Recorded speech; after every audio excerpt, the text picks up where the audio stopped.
AMG digital sound নতুন নতুন গজল ও জলসা পেতে আমাদের চ্যানেলটিকে সাবস্ক্রাইব করুন, পাশে থাকা বেল আইকনটিতে ক্লিক করে দিন।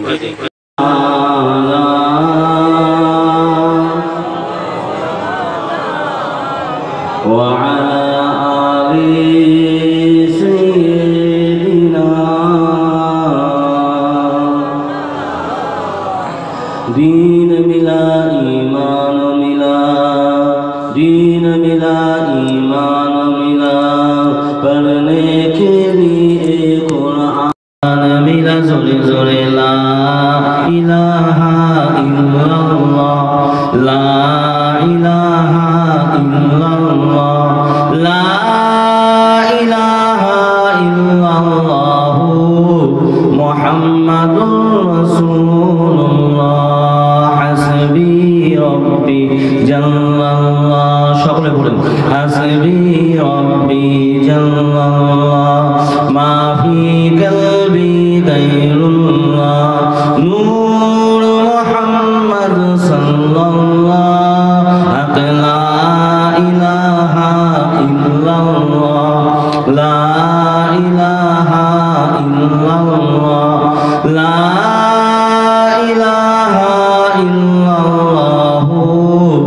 মুহাম্মাদুর রাসূলুল্লাহ। আল্লাহুম্মা সাল্লি আলা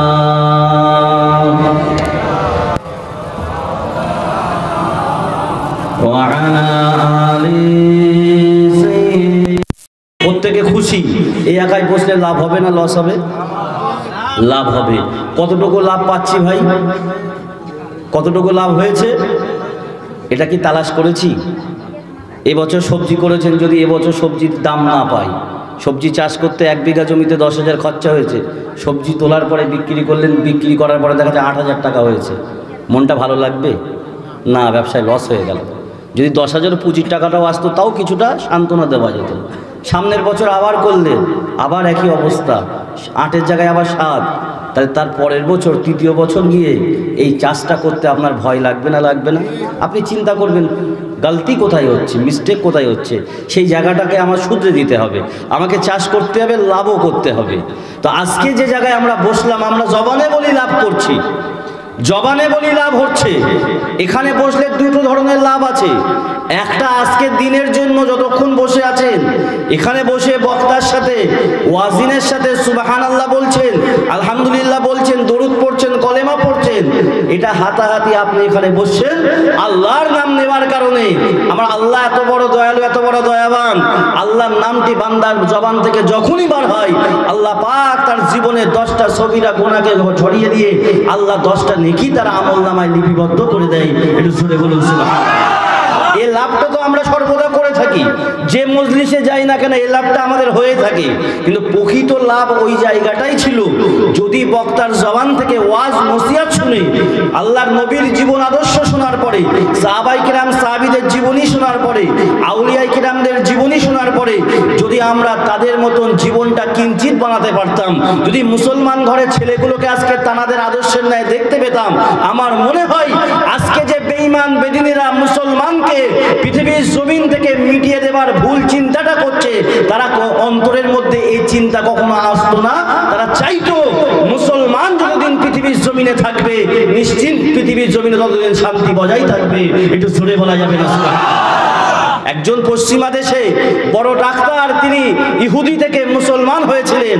উনি মুসলমান হওয়ার পরে বলেছিলেন, আমার সৌভাগ্য আমি যদি পৃথিবীর জমিনের মুসলমানগুলোকে দেখে ইসলামকে জানার চেষ্টা করতাম, হয়তো আমি কোনোদিন মুসলমান হতাম না। কিন্তু আমি কোরআনকে দেখে, হাদিসকে দেখে ইসলামকে জানার চেষ্টা করেছি বলে আমি আজকে কলেমা পড়ে মুসলমান মেনেছি। একটু শুনে বলা যাবে না সুবহানাল্লাহ? তাহলে এই কথাটার মানে কোথায় দাঁড়াচ্ছে? যে আমরা ইসলাম অনুযায়ী, কোরআন অনুযায়ী, হাদিস অনুযায়ী চলতে পারি না। আমরা শুধু জবান পর্যন্ত সীমাবদ্ধ রেখেছি। জবানে বলছি নবীকে মহাব্বত করি, নবীকে ভালোবাসি, আজকে সেই জায়গায় আমরা যেতে পারছি না। তো অর্থাৎ লাভ দুটো জায়গায়, এক বর্ষি কিছু পাচ্ছি, আর আজকের এখান থেকে উঠে যাবার পরে যদি আমলে পরিণত করতে পারি, নিঃসন্দেহে আল্লাহ পাক আমাদের ইহকাল পরকালটা কল্যাণময় করে দেবে। একটু জোরে বলা যাবে না সুবহানাল্লাহ? কতটুকু ফায়দা এখানে বসলে আর একটুখানি বলে নিই, কারণ এখানে দেখেছেন যত বক্তা এসেছে আপনাদের সম্মুখে, প্রত্যেকে আপনাদেরকে নিয়ে জলসা শুরু করার পূর্বে আপনাদের নিয়ে দরুদ শরীফ কলেমা শরীফ পড়িয়েছে না পড়ান? প্রত্যেকে পড়িয়েছে। অনেকে মনে করতে পারেন এটা মনে হয় বক্তাদের জলসা শুরু করার স্টাইল, যেই আসে একবার দরুদ পড়াবে কলেমা পড়াবে তারপরে জলসা শুরু করে, কিন্তু না, এই দুটো জিনিসের মধ্যে আল্লাহ তামাম ফায়দা নিহিত রেখেছে।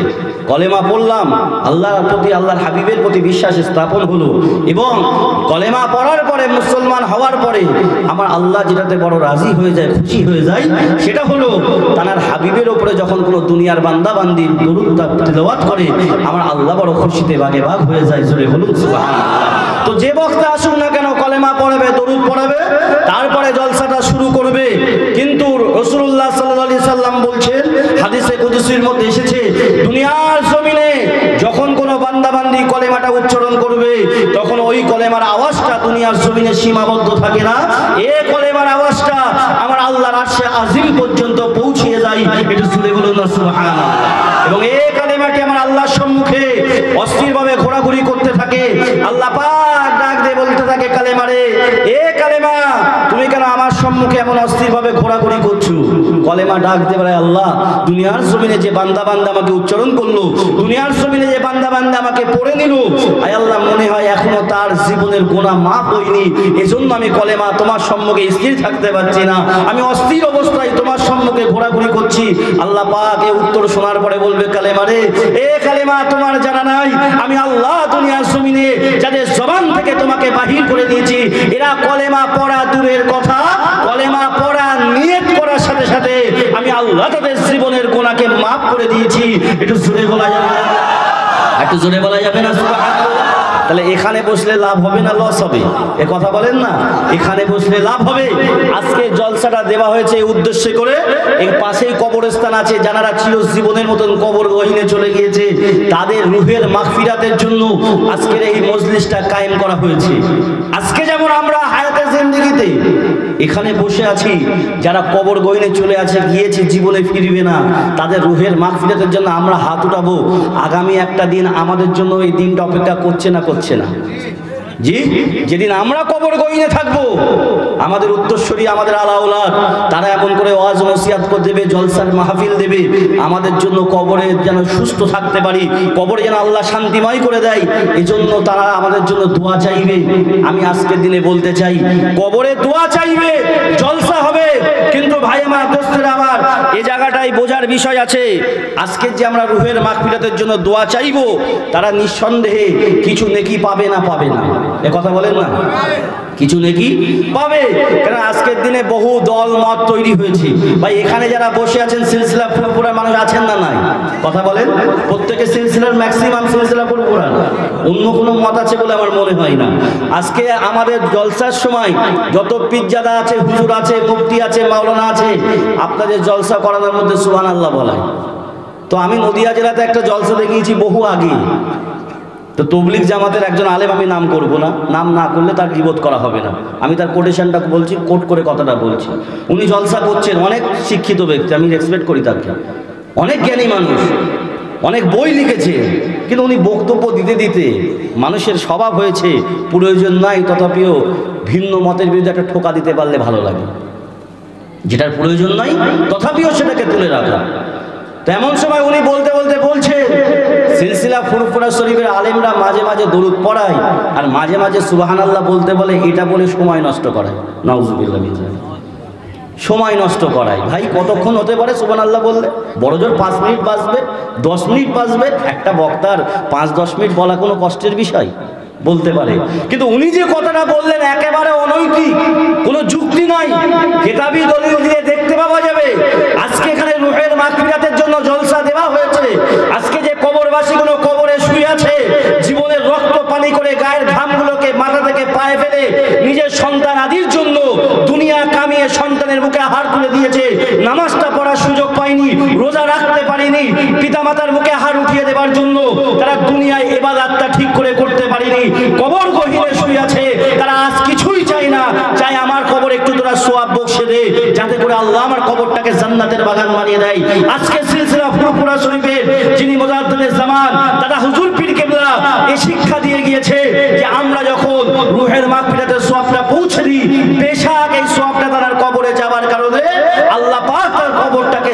জান্নাতের বাগান বানিয়ে দিতে পারে। একটু জোরে বলা যাবে না সুবহানাল্লাহ? ভাই আমার, দোস্তের আমার, একটুখানি বলে দিই, কিতাবে হাওলা দিয়ে দিই, কেননা একজন আল্লাহর ওলি বান্দা কবরস্থানের পাশ দিয়ে যাচ্ছেন, কবরের পাশ দিয়ে যাচ্ছেন, এমন সময় ওনার কানে একটা আওয়াজ ভেসে আসলো, কবরের মধ্য থেকে কে যেন কোরআন তেলাওয়াত করছে। আল্লাহর ওলি বান্দা দাঁড়িয়ে গেলেন, কে কোরআন পড়ছে?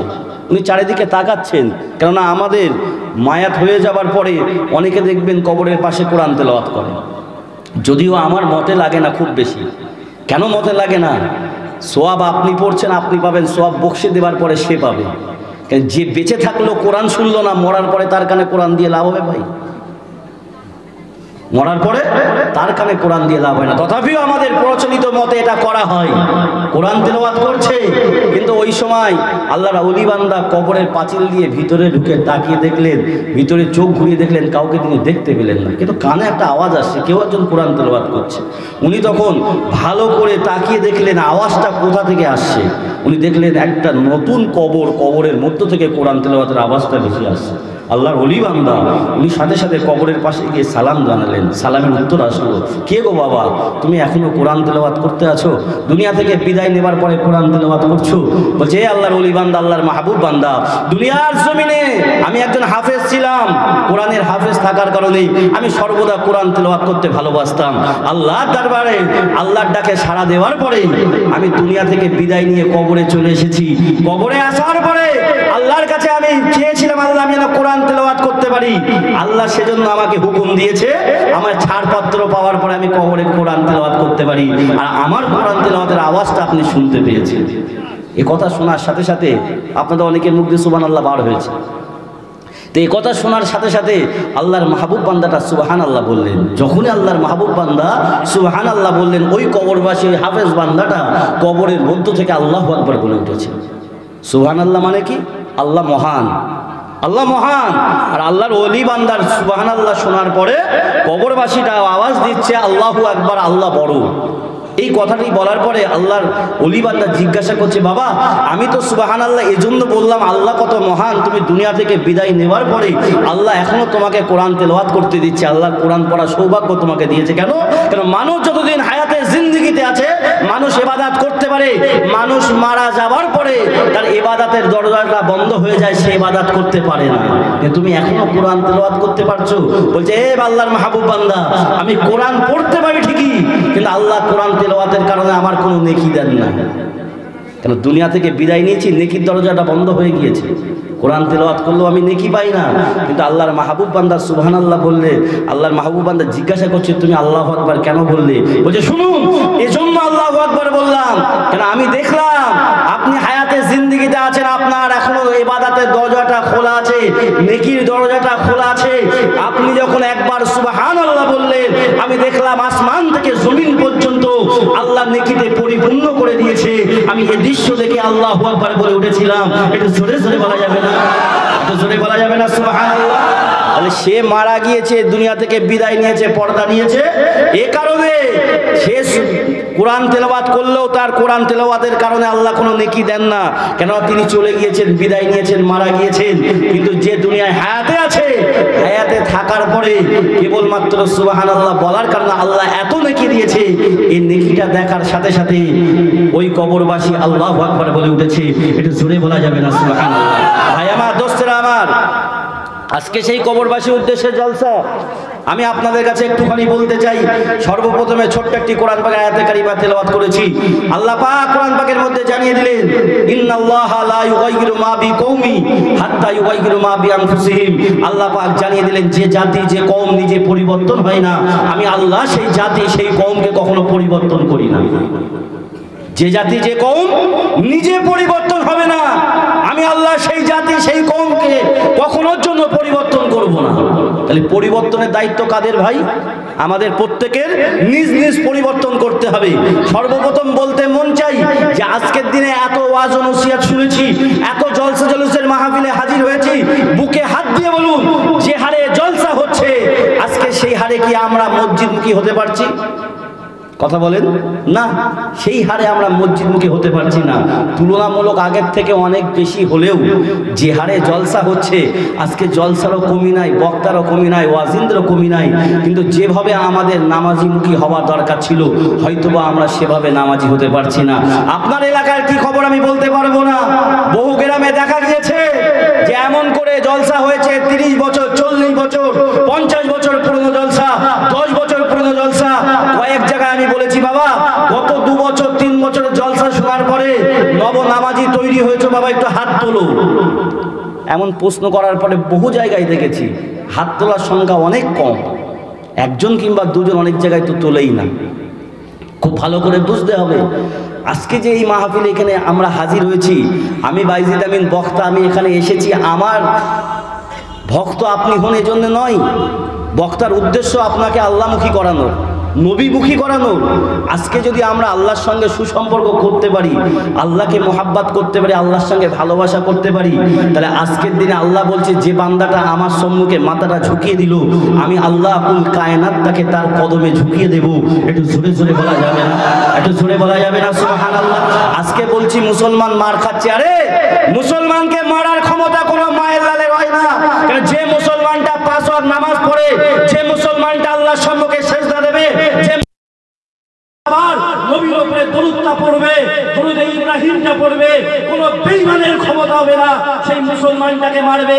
আজকে আমরা নিজেরা নিজেদের ঈমানকে দুর্বল করে রেখেছি বলে আজকে আমাদের উপরে দাদা মাথা ঘুরাবে, আমাদের উপরে দিদিমণির চোখ রাঙাবে, আমাদের উপরে বেঈমানেরা মারার চেষ্টা করবে। কিন্তু জেনে রেখে দেবেন, প্রকৃতপক্ষে যদি আমরা আল্লাহ প্রেমী হতে পারতাম, ঈমানদার হতে পারতাম, কোন দুনিয়ার জমিনে বেঈমানের ক্ষমতা নাই এই মুসলমানের গায়ে হাত দেবে। কারণ ইতিহাস সাক্ষী দেয়, ইতিহাস সাক্ষী দেয়, যখন 1 লক্ষ রোমান সৈন্যের বিরুদ্ধে মাত্র 3000 মুসলমান যুদ্ধে নেমেছিল, ওই 3000 মুসলমানের তাকবীরের ধ্বনি শুনে ওই 1 লক্ষ রোমান সৈন্য ওখান থেকে পালিয়ে যেতে বাধ্য হয়েছিল। এটা জোরে জোরে বলা যাবে না, একটু জোরে বলা যাবে না। আজকে আমার যুবক ভাইদের কাছে বলতে চাই, এ ভাইরা তোমরা নামাজ পড়ো। আমি জানি আজকের দিনে সমাজের বুকে আব্বাস সিদ্দিকী ভাইয়ের একটা নতুন আওয়াজ তুলেছে, যুবকদের মধ্যে একটা নতুন সাড়া উঠেছে। আমি বলতে চাই, এটাকে আরো মজবুত করতে গেলে তোমাদেরকে নামাজ পড়তে হবে। যে দিশায় আমরা নেমেছি, আজকে যদি 5 ওয়াক্ত নামাজটা পড়ে আমরা লড়তে পারি, বেশাক যে কাজে আমরা নেমেছি আল্লাহ কামিয়াবি দেবে না, দেবে না? কথা বলেন, বেশাক আল্লাহ কামিয়াবি দেবে। থেকে নিয়ত করতে হবে, আমরা লড়ছি, আন্দোলন করছি, আমরা যাই করি না কেন মাথায় রাখতে হবে আল্লাহকে রাজি রাখার প্রয়োজন আছে না নাই? মুসলমানের সাহায্য করবে কি? মুসলমানকে দাবি দিতে পারে কে? জিতাতে পারে কে? হারাতে পারে কে? হায়াতের মালিক কে? মওতের মালিক কে? সব যদি আমার আল্লাহ হয়ে থাকে, যে মুসলমানটা কলেমা পড়েছে আমার আল্লাহ কখনো কোনো বেঈমানের সম্মুখে আমার এই ভাইগুলোকে মার খাওয়াতে পারে না, এই ভাইগুলোকে লোকের সামনে মাথা ঝুঁকাতে পারে না। আল্লাহর নাম নিয়ে সকালবেলা বাইরে হয়ে যান, ফজরের নামাজ পড়ে আল্লাহর কাছে দোয়া চেয়ে ঘর থেকে বাহার হয়ে যান। দুনিয়ার জমিনের কোনো মায়ের লালের ক্ষমতা নাই আপনার গায়ে হাত দেবে, এটা আমার বিশ্বাস, এটা হলো প্রতিটা মুমিনের বিশ্বাস। একটু জোরে বলা যাবে না? দাদা হুজুর পীর কেবলাকে বেঈমানেরা কাছ থেকে গুলি করেছিল, 3 রাউন্ড 3টে গুলি চালিয়েছিল। দাদা হুজুরের বুকে গুলি ফুটেছিল, কথা বলেন, গুলি লেগেছিল।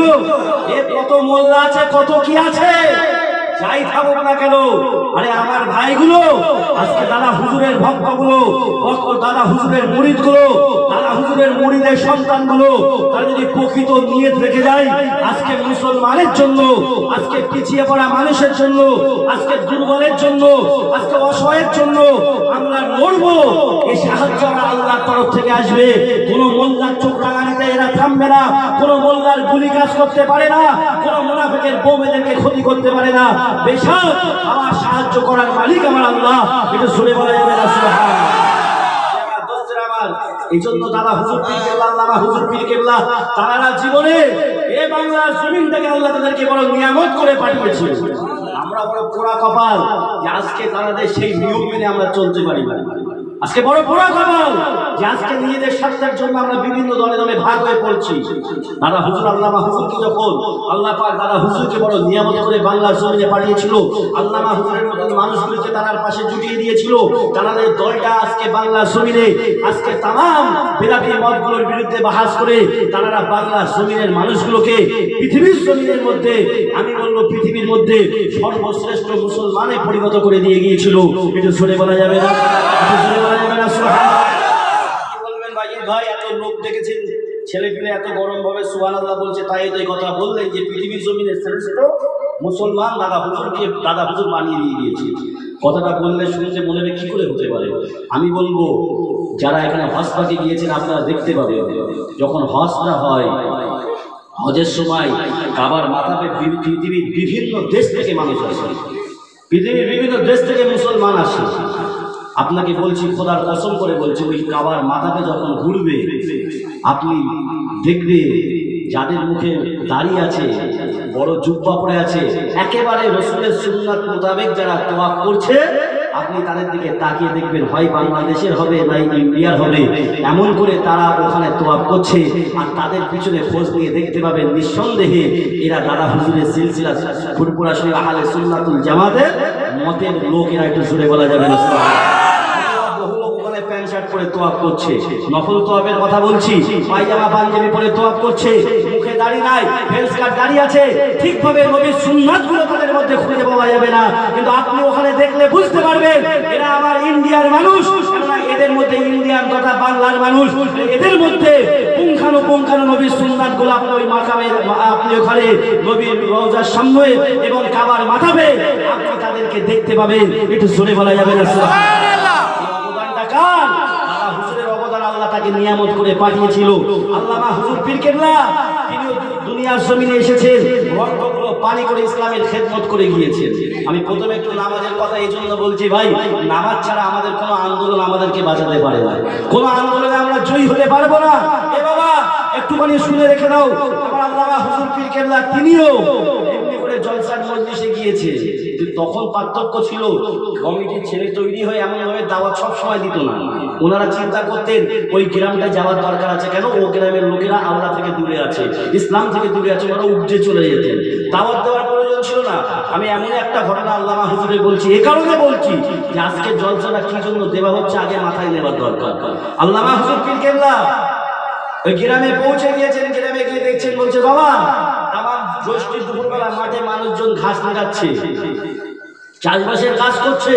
আল্লামা হুজুর বিকেলে কি বলেন, বাবা আমি দেখতে পাচ্ছি জ্যৈষ্ঠী দুপুরবেলা তোমরা মাঠে ঘাস নিয়েছো, ঠিক আছে বাবা, আমি রোহাল আমি বসিরহাট থেকে এসেছি, আমি লক্ষ্য করে দেখতে পেলাম তোমাদের এলাকার মানুষেরা নামাজ থেকে আল্লাহর ইবাদত থেকে গাফিল আছে। এ বাবা আমি তোমাদের কিন্তু নামাজ, কোরআন ও হাদিসে আলোচনা করব, নামাজের তালিম দেবো, বাবা আমার সঙ্গে তোমরা একটু সময় দেবে।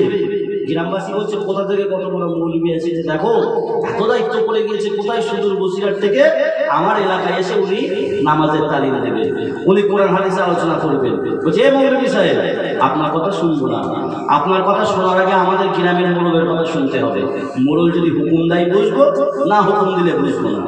আল্লামা হুজুর বলেন, বাবা তোমাদের গ্রামের মোড়লকে কোথায় পাওয়া যাবে? বলছে হুজুর তিনিও তো ঘাস নিয়ে কোথায় বাবা? ওই মাঠের পিছন দিকে চলে যান, ওখানে ঘাস নিয়ে যাচ্ছে। আল্লামা হুজুর টুকটুক করে চলে গেলেন, গিয়ে দেখলেন গ্রামের মোড়ল সাহেব ঘাস নিয়ে হুজুর আমার তার কাছে গিয়ে বলেন, বাবা আমি বসিরহাট থেকে রোহাল আমিন এসেছি, বাবা আমি লক্ষ্য করে দেখলাম তোমার গ্রামের গ্রামবাসীরা নামাজ থেকে আল্লাহর ইবাদত থেকে গাফিল আছে। এ বাবা তোমার গ্রামের মানুষগুলোকে একটু কোরআন হাদিসে আলোচনা করবো, নামাজের তালিম দেবো, আমার সঙ্গে সময় দেবে? মোড়ল সাহেব বলছেন, কোথা থেকে কত বড় মৌলবী এসেছেন জানি না, আপনার এত দায়িত্ব পড়ে গিয়েছে যে আপনি আমার গ্রামবাসীকে কিনেন না কোরআন হাদিসের তালিম দেবেন, আপনার সঙ্গে যদি ওয়াজ শুনতে যাই তাহলে আমার মাঠের কাজটা কে করে দেবে, কে করবে? বলছে বাবা তোমার মাঠের কাজটা হলো 50 থেকে 60 বছর হায়াতের জিন্দেগি পর্যন্ত সীমাবদ্ধ, এর থেকে বেশি কাজে আসবে না। আমি রোহাল আমিন যে কোরআন হাদিসে আলোচনা করব, যদি তুমি সেই মোতাবেক আমল করতে পারো আল্লাহ তোমার ইহকাল এবং পরকাল দুটোই কল্যাণময় করে দেবে। শুনে বলুন না। মোড়ল সাহেব অনুমতি দিতে রাজি না। আল্লামা হুজুর মনে বিলাই করছি, বাবা আমাকে একটু সময় দাও, বাবা আমাকে একটু সময় দাও, এদেরকে আমার কাছে বসতে দাও, তুমি হুকুম দাও বাবা। উনি বলছেন একটা শর্তে আপনাকে হুকুম দিতে পারি, রাজি হতে পারি। কি শর্ত? শর্ত পেল এই, আপনাকে এখন থেকে নিয়ে সন্ধ্যা পর্যন্ত আমাদের সঙ্গে আমাদের মাঠে ঘাস ছিটাতে হবে। আপনাকে আমাদের সঙ্গে বসে বসে মাঠে ঘাস নিড়াতে হবে। আপনি ঘাস নিড়াবেন, তারপরে সন্ধ্যার পরে আমার গ্রামবাসীদেরকে নিয়ে আমি আপনার সঙ্গে বসে ওয়াজ শুনতে রাজি আছি। ভাই এখনকার কোনো বক্তা যদি বলেন হুজুর একটু সকাল সকাল আসবে, বেশিক্ষণ হবে না, আধ ঘন্টা একটু মাঠে হাত লাগিয়ে দেবে, কাজ গুছিয়ে নিয়ে একসঙ্গে বসে জলসা শোনা হবে, ভাই বক্তা পাবে? এখন আমাদের এত সুখের দিন এসেছে, মাঠে কাজ করা তো দূরের বিষয়, বসার জায়গায় যদি গদি না হয় আমরা রাগ করে চলে যাই, এই গদি পাতিস কেন দিয়ে আমার কষ্ট হবে এখানে। কিন্তু তাঁরা রাস্তা দেখিয়ে গিয়ে আল্লাহ যান জানবান যায় তাদের এমন করে আল্লামা হুজুরের মতন মানুষ, তিনি নিজের সম্মান ইজ্জতের দিকে লক্ষ্য না করে উনি বলেন বাবা ঠিক আছে, আমিও তোমাদের সঙ্গে ঘাস নিতে বসে গেলাম, একটু জোরে বলুন। আল্লামা হুজুর ঘাস নিতে বসে গিয়েছেন, কাকে ঘাস নিতে বসিয়েছে? কাকে ঘাস নিতে বসিয়েছে? আল্লামা হুজুর বসে আছে, এই মানুষগুলো ঘাস নিচ্ছে। তামাম গ্রামবাসী লক্ষ্য করে দেখতে পেল যে মানুষটা আমাদের মধ্যে ঘাস নিতে এসেছে এই মানুষটা এই কাজে অভ্যস্ত নয়, তথাপিও এই মানুষটা আমাদের থেকে 10 থেকে 15 হাত আগে আগে ঘাস নিয়ে চলে যাচ্ছে। শুধু তাই নয়, উনি যেন বসে আছে, এক কদম দু কদম করে এগিয়ে যাচ্ছে, আর ওনার সামনে থেকে আপনা আপনি ঘাসগুলো নিয়ে চলেছে। এটা জোরে বলা যাবে না। আপনা আপনি ঘাসগুলো নিয়ে যাচ্ছে। এরা এই দৃশ্য দেখে অবাক হয়ে গিয়েছে, এটা কিভাবে সম্ভব? কারণ এরা জানে না, কোরআন হাদিস সম্পর্কে জ্ঞান রাখে না, আল্লাহকে চিনিনি, আল্লাহকে জানিনি। আল্লাহ জানিয়ে দিয়েছে যে বান্দা আমার হয়ে গেল আমি আল্লাহ তার বেড়ে গেলাম। শুধু তাই নয়, আমার রহমতের ফারিস্তা দ্বারা তাদেরকে হেফাজত করি এবং তাদের সাহায্য করি। এটা জোরে বলা যাবে না সুবহানাল্লাহ। আমি প্রমাণ দেওয়ার জন্য বলছি ভাই, ফুরফুরা ইসলামের সবে জানতো নাকি যে ফুরফুরায় গিয়েছে এত মানুষ, এত মানুষ, বড় গর্ব হয় বলতে। আমাদের তামাম পশ্চিম বাংলার মধ্যে মনে হয় যত বড় জলসা হোক না কেন, সেই জলসায় যত লোক সব থেকে বেশি হয়, তার থেকে ফুরফুরায় গাড়ি বেশি হয়। মানে লোক কত হতে পারে এটা জোরে বলুন সুবহানাল্লাহ। এমন ইসলামের সবে তারা হুজুর হায়াতের জিন্দেগিতে আছেন। হুজুর আমার বসে আছে, খলিফারা দৌড়াতে দৌড়াতে এসেছে, হুজুর গো আজকে আমাদের দরবারে ইসলামের সবে এত মানুষ হয়েছে, রাস্তা দিয়ে মানুষ ঢুকবে প্রবেশ করতে পারছে না, রাস্তাটা শুরু হয়েছে, রাস্তাটা শুরু হয়ে গিয়েছে। হুজুর জিজ্ঞাসা করছে কেন বাবা, রাস্তা তো ভালোই চওড়া, শুরু হলো কি করে? হুজুর রাস্তার দুই ধারে যে কেতাবের দোকান বসে গিয়েছে, রাস্তার দুই ধারে কেতাবের দোকান বসে গিয়েছে। দাদা হুজুর বলছে বাবা, এরা বলছে হুজুর এই কেতাবের দোকানগুলোকে যদি এখন উঠিয়ে দেন তাহলে রাস্তাতে মানুষ সুস্থভাবে চলাফেরা করতে পারবে। দাদা হুজুর বলে চলো বাবা আমাকে নিয়ে চলো, আমি দেখি ওদেরকে বুঝিয়ে বুঝিয়ে তুলে দেবো। দাদা হুজুর এসে একে একে কেতাবের দোকানগুলোকে বুঝিয়ে বুঝিয়ে সবাইকে উঠিয়ে দিলেন। সর্বশেষ একটা কেতাবের দোকান, দোকানে দেখছেন দোকানদার নাই, কেবল একটা পেপার বিছানো আছে, আর পেপারের একটা কোনায় কিছু কেতাব টাল দেওয়া আছে। তারা হুজুর পীর কেবলা ওই দোকানটাকে গুটিয়ে দেবার নিয়েছে, এটা সাইড করে দেবো, পেপারটাকে গুটিয়ে ছোট করে দেবো। হুজুর আমার পেপারের কোনাটা ধরে চাকিয়ে তুলেছে, আবার পেপারটাকে ছেড়ে দিয়ে তুলে ছেড়ে চুপ করে দাঁড়িয়ে আছে, চুপ করে দাঁড়িয়ে আছে। খলিফারে জিজ্ঞাসা করছে হুজুর অন্য দোকানগুলোকে উঠিয়ে দিয়েছে, আপনি যদি এই দোকানটাকে না উঠিয়ে দেন আপনাদের একটা অন্যায় হবে, অবিচার হবে। হুজুর আপনি হলেন মুজাদ্দিদে জামান, আপনার দ্বারা এমন বিচার স্বভাব হয় না। দাদা হুজুর বলছেন বাবা, এ বাবা আমি আবু বকর, আল্লাহ পাক যে চোখটা আমাকে দান করেছে, এই চোখ যদি আল্লাহ তোমাদের দান করতো তোমরা এই প্রশ্ন আমার কাছে করতে না। একটু জোরে বলবেন না? অবাক হয়ে হুজুর বলবেন বড় জানতে কেন তুলছেন না, এতগুলো দোকানকে উঠিয়ে দিলেন, হুজুর এই দোকানটাকে কেন তুলছেন না?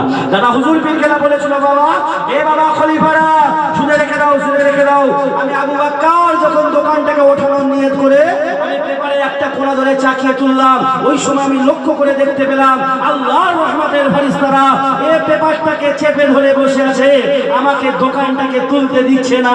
একটু জোরে জোরে বলা যাবে না? আমাকে দোকানটাকে তুলতে দিচ্ছে না। খলিফারা অবাক হয়েছে, হুজুরের সৌভাগ্যবান দোকানদারকে, যার দোকানকে আল্লাহ আল্লাহ রহমতের ফেরেশতারা হেফাজত করছে এবং সাহায্য করছে। বলছে বাবা এই দোকানটা অন্য কারোর দোকান নাই রে বাবা, এই দোকান হলো আমার বড় মাওলানা রুহুল আমিনের দোকান। আমার বড় মাওলানা রুহুল আমিন কখনো নিজের পেট পুজো করার জন্য কিতাব লেখে না। আমার বড় মাওলানা রুহুল আমিন তিনি নিজের সংসার চালানোর জন্য কেতাবের দোকান দেয় না। আল্লাহ পাক এই দোকানটাকে কবুল করে নিয়ে রুহুল আমিনের দোকানকে আল্লাহ আল্লাহ রহমতের ফেরেশতা দ্বারা আমার হাত থেকে হেফাজত করেছে। এটা জোরে জোরে বলা যাবে না, জোরে বলা যাবে না সুবহানাল্লাহ। যে আল্লাহর হয়ে যায় আল্লাহ তাকে সাহায্য করবে না, করবে না, সাহায্য করবে না, করবে না। আমি জায়গায় ফিরে আসি। আল্লামা হুজুর ঘাস নিয়ে গেলেন সন্ধ্যার সময়, সকলকে বলেন বাবা তোমাদের কথা মতন আমি তোমাদের সঙ্গে ঘাস নিয়েছি, এবার এসো আমি তোমাদের নিয়ে একটু কোরআন হাদিস আলোচনা করব। সকলে বসো। উজু করালেন, উজু শিক্ষা দিলেন, মাগরিবের নামাজটা আদায় করালেন, বললেন সুবহানাল্লাহ সুবহানাল্লাহ বলে নামাজ আদায় করো, পরে দোয়া দরুদ মুখস্থ করে নেবে। এ বাবা এমন করে তামাম গ্রামবাসী বসে গিয়েছে। আল্লামা হুজুর পীর কেবলা কোরআন ও হাদিসে আলোচনা করছে। এমন সময় হুজুর আমার কোরআন হাদিসে আলোচনা করছে, মানুষ নীরব নিথর বসে বসে কোরআন হাদিসের আলোচনা শুনছে। এমন সময় হুজুর বললেন বাবা তাহলে উজু নষ্ট হয়েছে, যাও বাবা উজু করে এসো, যাও সবাই উজু করে এসো। বলছে হুজুর উজু করতে হবে কেন? আল্লামা হুজুর বলেন বাবা নামাজ পড়তে হবে। হুজুর কিসের নামাজ? বলছে এখন যে নামাজ পড়তে হবে নামাজটা হলো এশার নামাজ। মানুষ চলে গিয়েছে, উজু বানিয়ে চলে এসেছে, এসে এশার নামাজটা হুজুর জামাতের সঙ্গে আদায় করে আবার মানসিকভাবে বসে গিয়েছে। মানুষ নীরব নিথর, মাছি নড়ে তো মানুষ নড়ে না, একটু জোরে বলা যাবে না। হুজুর ওয়াজ নসিহত করছেন, এমন সময় আবার বলছে বাবা আরে উজু নষ্ট হয়েছে, যাও বাবা উজু করে এসো। আবার তারা প্রশ্ন করছে আবার কিসের উজু, কেন উজু করতে হবে? নামাজ পড়তে হবে। এটা বলছে হুজুর এই তো নামাজ পড়ে উঠলাম, আবার কিসের নামাজ? এই তো নামাজ পড়ে উঠলাম। আল্লামা হুজুর বলছেন বাবা না এই তো নয়, তোমরা নামাজ পড়েছিলে সেই মাগরিবের নামাজ, তারপরে পড়েছে এশার নামাজ, এবার যে নামাজটা পড়তে হবে এটা হলো ফজরের নামাজ। বাবা ভোর হয়ে গিয়েছে, তোমরা বুঝতে পারো, একটু জোরে বলা যাবে না, জোরে বলা যাবে না। আমি তো আসতে একটু দেরি হয়েছে, এখানে আসতে দেরি হয়েছে। 9টায় টাইম ছিল, প্রথমে 8টা, তারপরে 9টা, তারপরে 10টায় এসছে। তো টাইম কমিটি পর্যন্ত 9টায় ছিল, তারপর আমার আসতে দেরি হয়েছে, 9:30 বেজেছিল, আমি 10টায় উঠলাম। তো এখানে 10টায় ওঠার কারণে কমিটি বলছে ভাই অনেক হয়তো রাত হয়ে যাবে, চলে যেতে পারে, করতে পারে, কারণ বক্তাদের 2 ঘন্টার টাইমটাই ম্যাক্সিমাম টাইম, তারপরে দেরি হলে শ্রোতারা মুখ ঘোরায় পরে বক্তা কখন আসবে, অধৈর্য হয়ে যায়। জলসা শোনা অভ্যাস আছে, তারপরে এই অবস্থা। এরা জলসা কখনোই শুনিনি, আল্লামা হুজুরের জবান থেকে ওয়াজ শুনে রাত পার হয়েছে, বুঝতে পারিনি, অবাক হয়ে গিয়েছে। ওই সময় সেই বলছে আল্লামা হুজুরের পা দুটো জড়িয়ে ধরেছে, হুজুর আমার বিয়াদবি হয়েছে হুজুর, আমি আপনাকে চিনতে পারিনি। আল্লাহ আপনার মতো মানুষের দিয়ে আমি ঘাস দিয়ে নিয়েছি, আল্লাহ আপনার জবানে এত তাসির দিয়েছে, এত মধু দিয়েছে, আপনার জবান থেকে কোরআন হাদিসগুলো শুনতে শুনতে রাতটা কখন পার হয়ে গেছে হুজুর আমি বুঝতে পারিনি, আপনি আমাকে ক্ষমা করে দিন, আপনি আমাকে মাফ করে দিন। আল্লাহ বাবা মোহন সাহেব আমি তোমাকে আমার কাছে কোনো অন্যায় করি বাবা, কিন্তু শোনো আমি রুহুল আমিন গ্রাম থেকে চলে যাবো, কিন্তু আমি রুহুল আমিন তোমাকে একটা কথা বলে যাই, আজকে আমি যাদের কাছে কোরআন হাদিসের তালিম দিয়েছি, নামাজের তালিম দিয়েছি, বিশ্বাস আমার আল্লাহর প্রতি বিশ্বাস, এই মানুষগুলো প্রত্যেকে নামাজি হয়ে যাবে বাবা।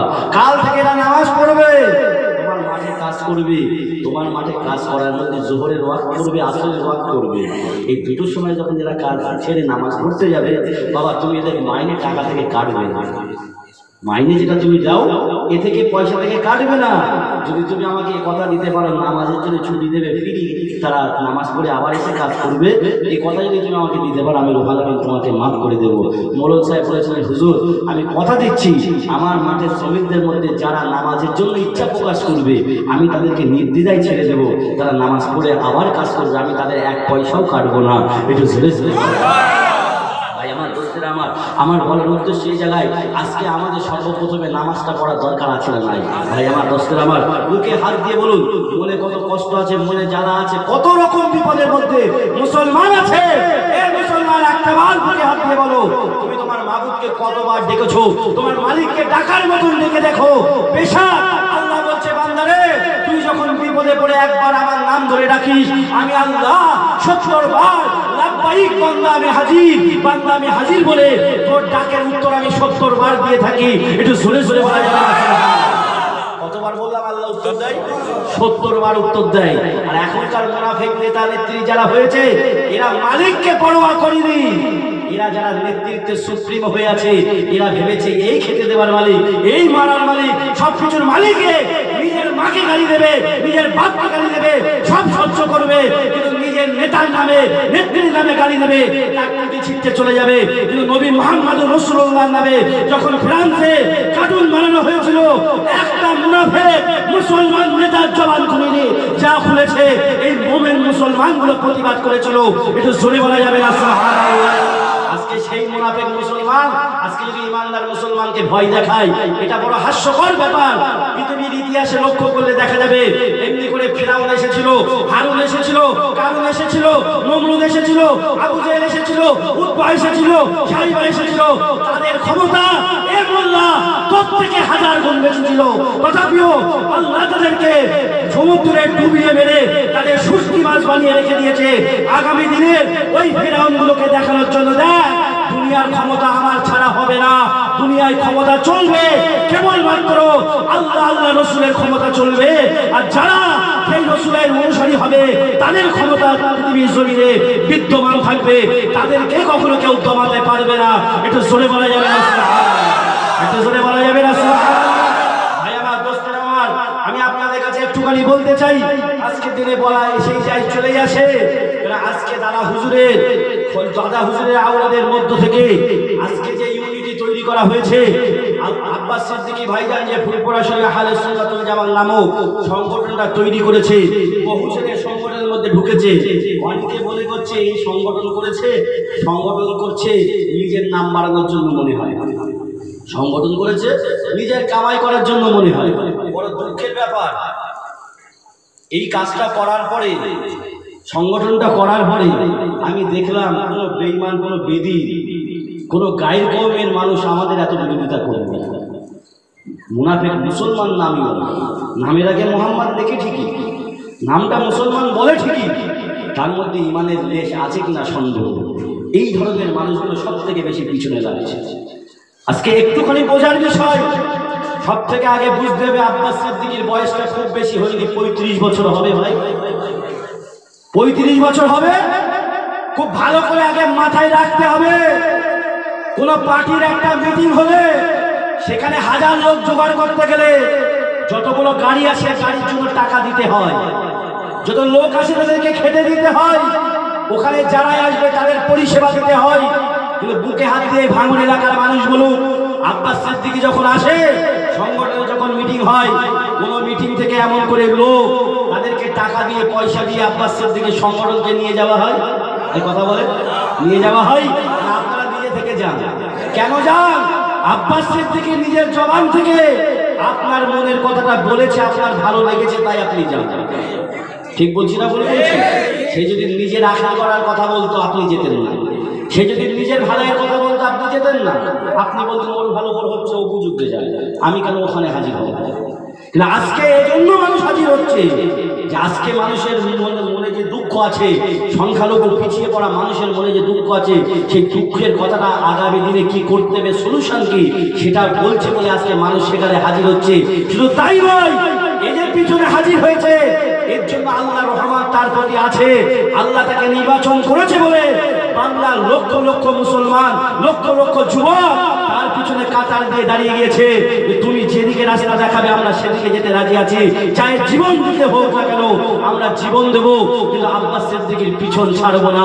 এটা শুনে বলা যাবে না ভাই, এটা এই ভালোবাসাটা কেউ তৈরি করতে পারে?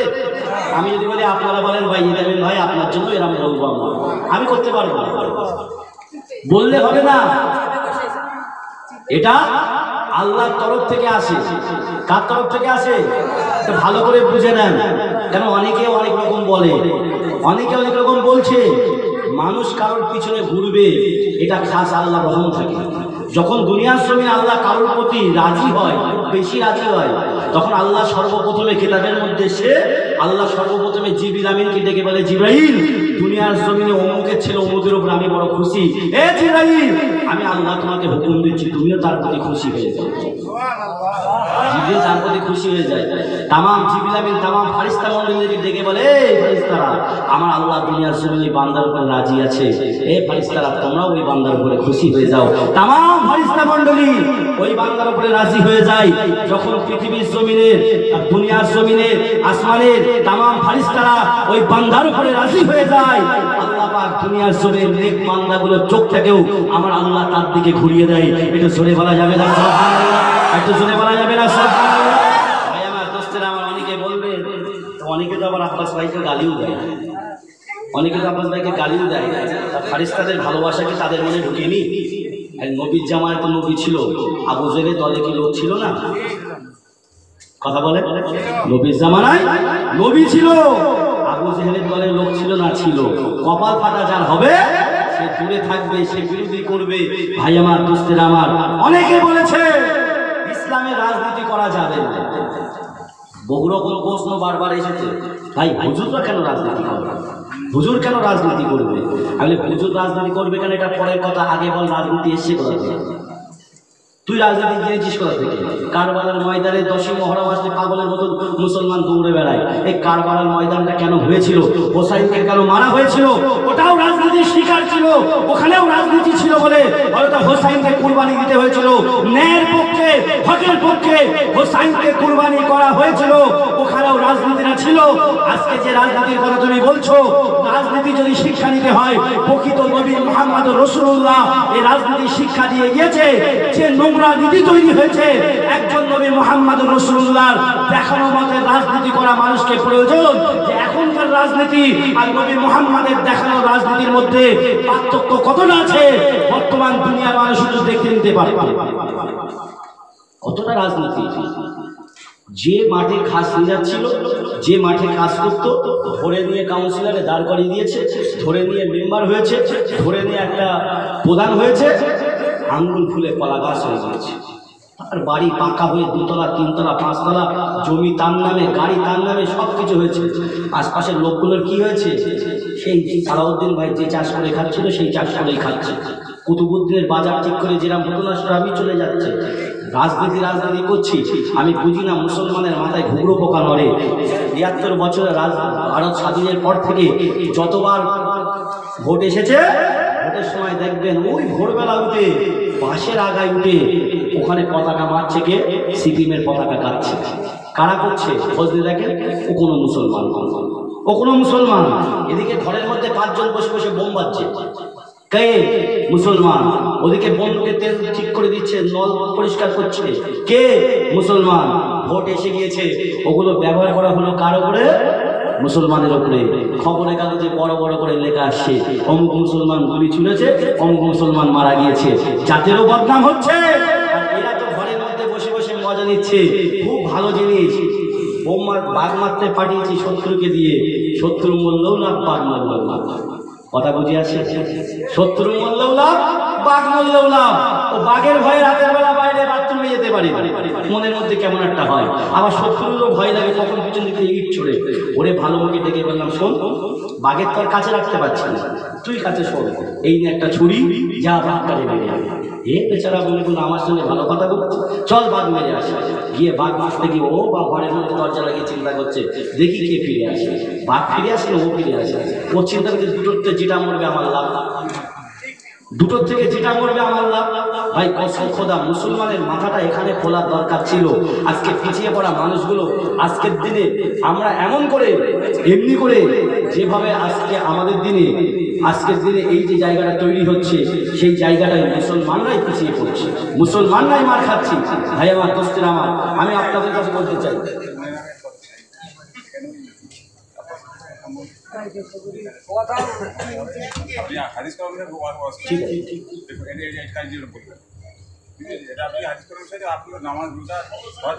সব কিছু রাজনীতি আছে।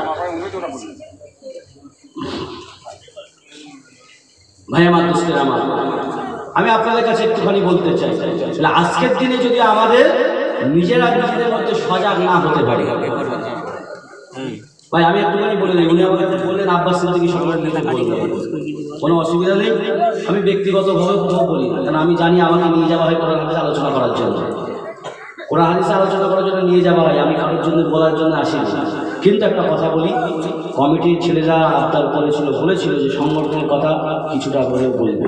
ভাই আমার বুঝতে আমার, আমি আপনাদের কাছে বলতে চাই যে আজকে আমাদের মুসলিমদের এই জায়গায় আসা দরকার, যে আজকে একটা মুসলমানের পিছনে লাগছে কে, একটা মুসলমান লাগছে। নেতাকে যদি নির্বাচন করতে হয়, নেতা দেখতে গেলে নেতার চরিত্র কেমন ছিল সেটাও মুসলমানদের নবী সাহাবীদের মধ্যে দেখতে পাওয়া গিয়েছিল না, যাই না? এটা কথা বলে, নবী সাহাবীদের মধ্যে দেখতে পাওয়া গিয়েছিল। কেননা শুনে রেখেছেন হযরতে ওমর, তিনি রাতের বেলা ঘুরে ঘুরে দেখতেন। ওমর রাতের বেলা শহরের মধ্যে ঘুরে দেখতেন, প্রত্যেকের তাঁবুর পাশে গিয়ে ঘুরে ঘুরে দেখতেন যে কোন তাঁবুর মধ্যে থেকে কে আসছে, কে কিভাবে আছে, কে খেতে পারছে, কে না পারছে। ওমর প্রত্যেকের ঘরে ঘরে ঘুরে ঘুরে দেখতেন। ওমর যাচ্ছে রাতের বেলা, দেখছেন একটা ঘরের মধ্যে থেকে একটা বাচ্চার কান্নার আওয়াজ আসছে। হযরত ওমর ওই সময় তাঁবুর মধ্যে তাকিয়ে দেখলেন একজন মা বসে আছে। মা বসে বসে কড়ায় আগুন জ্বলছে, কড়া লাল হয়ে আছে। ওমর এমনি করে দেখতে পেল মা শুধু কড়াতে পানি দিচ্ছে, রান্নার কিছু নেই, কড়াই পানি দিচ্ছে আর কড়াটা একটু আওয়াজ হয়ে উঠছে, ছ্যাক ছ্যাক করে আওয়াজ মারছে। ওমর দেখছে যে বাচ্চাগুলো কাঁদছে আর মা বাচ্চাকে মিথ্যা আশ্বাস দিচ্ছে, বাবা একটু তো অপেক্ষা করো, একটু অপেক্ষা করো, দেখবে এক্ষুনি তোমার রান্না করে দিচ্ছি। মার উদ্দেশ্য এটাই যে বাচ্চাটা এমন করতে করতে রাত হয়ে যাবে, ও ঘুমিয়ে যাবে, ওকে কিছু খেতে দিতে পারবো না, আস্তে আস্তে আমিও ঘুমিয়ে যাব। এই চিন্তা করে বাচ্চাটা এমন করে ঘুমিয়ে যাচ্ছে আর মা কড়াই ওই পানি দিতেই আছে। এমন সময় ওমর এই দৃশ্য দেখে ওমরের বুকটা কেঁপে গিয়েছে। ওমর বলছে, না, আমি দেশের যখন আমি শাসক, আমি যখন এদের খলিফা, আমি ওমর এই দৃশ্য থেকে আমি চুপ থাকতে পারবো না। ওমর বলছে, আসলাম রে, জলদি করে চলো বাইতুল মাল থেকে। ওমর নিজের মাথায় করে খাদ্য সামগ্রী নিয়ে ওই মহিলার ঘরেতে ফিরে এসে ওই মহিলার ঘরে এসে রান্না বান্না করে দিয়ে ওমর বাচ্চাগুলোর মুখে আহার উঠে দিয়ে বলেন, মা আপনি কাল সকালবেলা খলিফা ওমরের দরবারে দেখা করবেন। চলে বলুন না, সুবহানাল্লাহ। খলিফা ওমরের দরবারে আপনি দেখা করবে। এই রমণী বলছে, এই মহিলা বলছে, বাবা তোমার মতন নেতা যদি আজকে আমাদের হতো, তোমার মতন খলিফা যদি আমাদের হতো, আমার না খেয়ে থাকতে হতো না। এটা জোরে বলুন না। এমন সময় এ কথা শোনার পরে ওমর বলছেন, মা আপনি কাল সকালবেলা যাবেন। এই মহিলা চিনতে পারেনি সেই ওমর সকালবেলা গিয়েছে। এই মহিলা যখন গিয়েছেন, যাওয়ার পরে দেখছেন ওই সিংহাসনে যিনি বসে আছেন তিনি কেউ নাই, কাল রাতের বেলা যে আমাকে খাবার দিয়েছিল আজ সকালবেলা সেই মানুষটাই ওই সিংহাসনে বসে আছে, সেই মানুষটাই সিংহাসনে বসে আছে। ওমর ওই মহিলাকে যখন ঢুকেছে, ওমর ওখান থেকে হেঁটে এসে ওই মহিলার কাছে এসে বলছে, মা আপনি আমাকে ক্ষমা করবেন। এ মহিলা দেখছে রাতের বেলা যে গিয়েছিল তিনি তো সেই যুবক, তাহলে ইনি খলিফা, ওমরের বিরুদ্ধে আমি কথা বলেছি, আমার ক্ষতি হয়ে যাবে। এমন সময় বলছে, বাবা আমাকে মাফ করে দেয়, বুঝতে পারিনি। ওমর বলছে, মা খবরদার আমার কাছে আপনি নত হবেন না, আপনি আমার কাছে মাফি চাইবেন না। আমি আপনাকে জানিয়ে দিচ্ছি, আমি যেটা করেছি ভুল করেছি, আমি খেয়াল রাখতে পারিনি। আমার দেশবাসীর মধ্যে কেউ না খেতে পেয়ে থাকবে, আমি আল্লাহর দরবারে কৈফিয়ত দিতে পারবো না। আমি ওমর এই নেতা নই, এজন্য আমি বলছি আপনার আজকের পর থেকে আপনার ঘরের तमाम খাদ্য সামগ্রীর দায়িত্ব আমি ওমর আমার কাছে উঠিয়ে দিলাম। একটু জোরে জোরে বলা যাবে, একটু জোরে বলা যাবে না? সুবহানাল্লাহ। ভাই আমার, দোস্তের আমার, ইসলামের ইতিহাসে নেতা ছিল, তারা যে কাজ করেছিল, এই কাজ করার মতো নেতা যদি আজকে হতে পারতো, আমি বলে দিই তার জন্য ব্যানার টানাতে হতো না, তার জন্য এমন করে মাইকে প্রচার ছিল না। আজকের ইসলামের ইতিহাসে নেতার মতন নেতা যদি আজকের নেতাগুলো হতে পারতো, আমরা খুঁজে নিয়ে তাকে ভোট মারতাম, শিক্ষিত লুকিয়ে জঙ্গলেও চলে যেত, আমরা তাকে ভোটটা দিয়ে দিতাম। কারণ নাম যশ খ্যাতি এটা কখনো নিজে থেকে জোর করে পাওয়া যায় না, এটা আল্লাহ দেয় বলে মানুষ পায়, নতুবা পাওয়া কখনো সম্ভব হবে না। একটু জোরে বলা যাবে না? সুবহানাল্লাহ। আজকে অনেকে আজকের দিনে ছবি লাগিয়ে প্রচার করে প্রসার করে নিজেকে জাহির করতে চায়। আবার আল্লাহ যদি তার প্রতি রাজি না থাকে জাহির হবে? মানুষের ভালোবাসা আসবে? একটুখানি শুনি, তাসকিয়াতুল আউলিয়া একটা কিতাব আছে, বহু ওলির কিতাব, ওলির জীবনী আছে।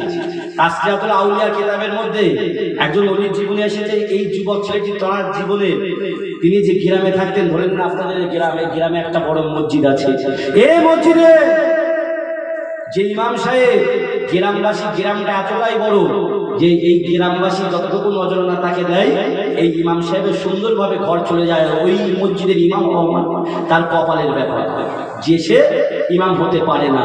তো এই ইমাম সাহেবের বয়স হয়ে গিয়েছে, গ্রামের মসজিদ কমিটি ঘোষণা দিয়েছে যে এই মসজিদের ইমাম হতে পারবে তাকে খোঁজ করো, ইমাম যেন 5 ওয়াক্ত নামাজি হয়, পরেশগার হয়। রসুলের সুন্নাত মোতাবেক হতে পারে এমনভাবে প্রচার দিয়েছে। এই যুবক ছেলেটি চিন্তা করছে, যদি আমি ওই মসজিদের ইমাম হতে পারি তাহলে আমার আর কিছু করে খেতে হবে না। তাহলে এই কমিটির চোখে লাগার জন্য কি করা দরকার? কমিটির আবেদন কি? যেন 5 ওয়াক্ত নামাজি হয়। কমিটির আবেদন কি? যেন সে আল্লাহওয়ালা হয়, যেন সে শরিয়াতপন্থী হয়।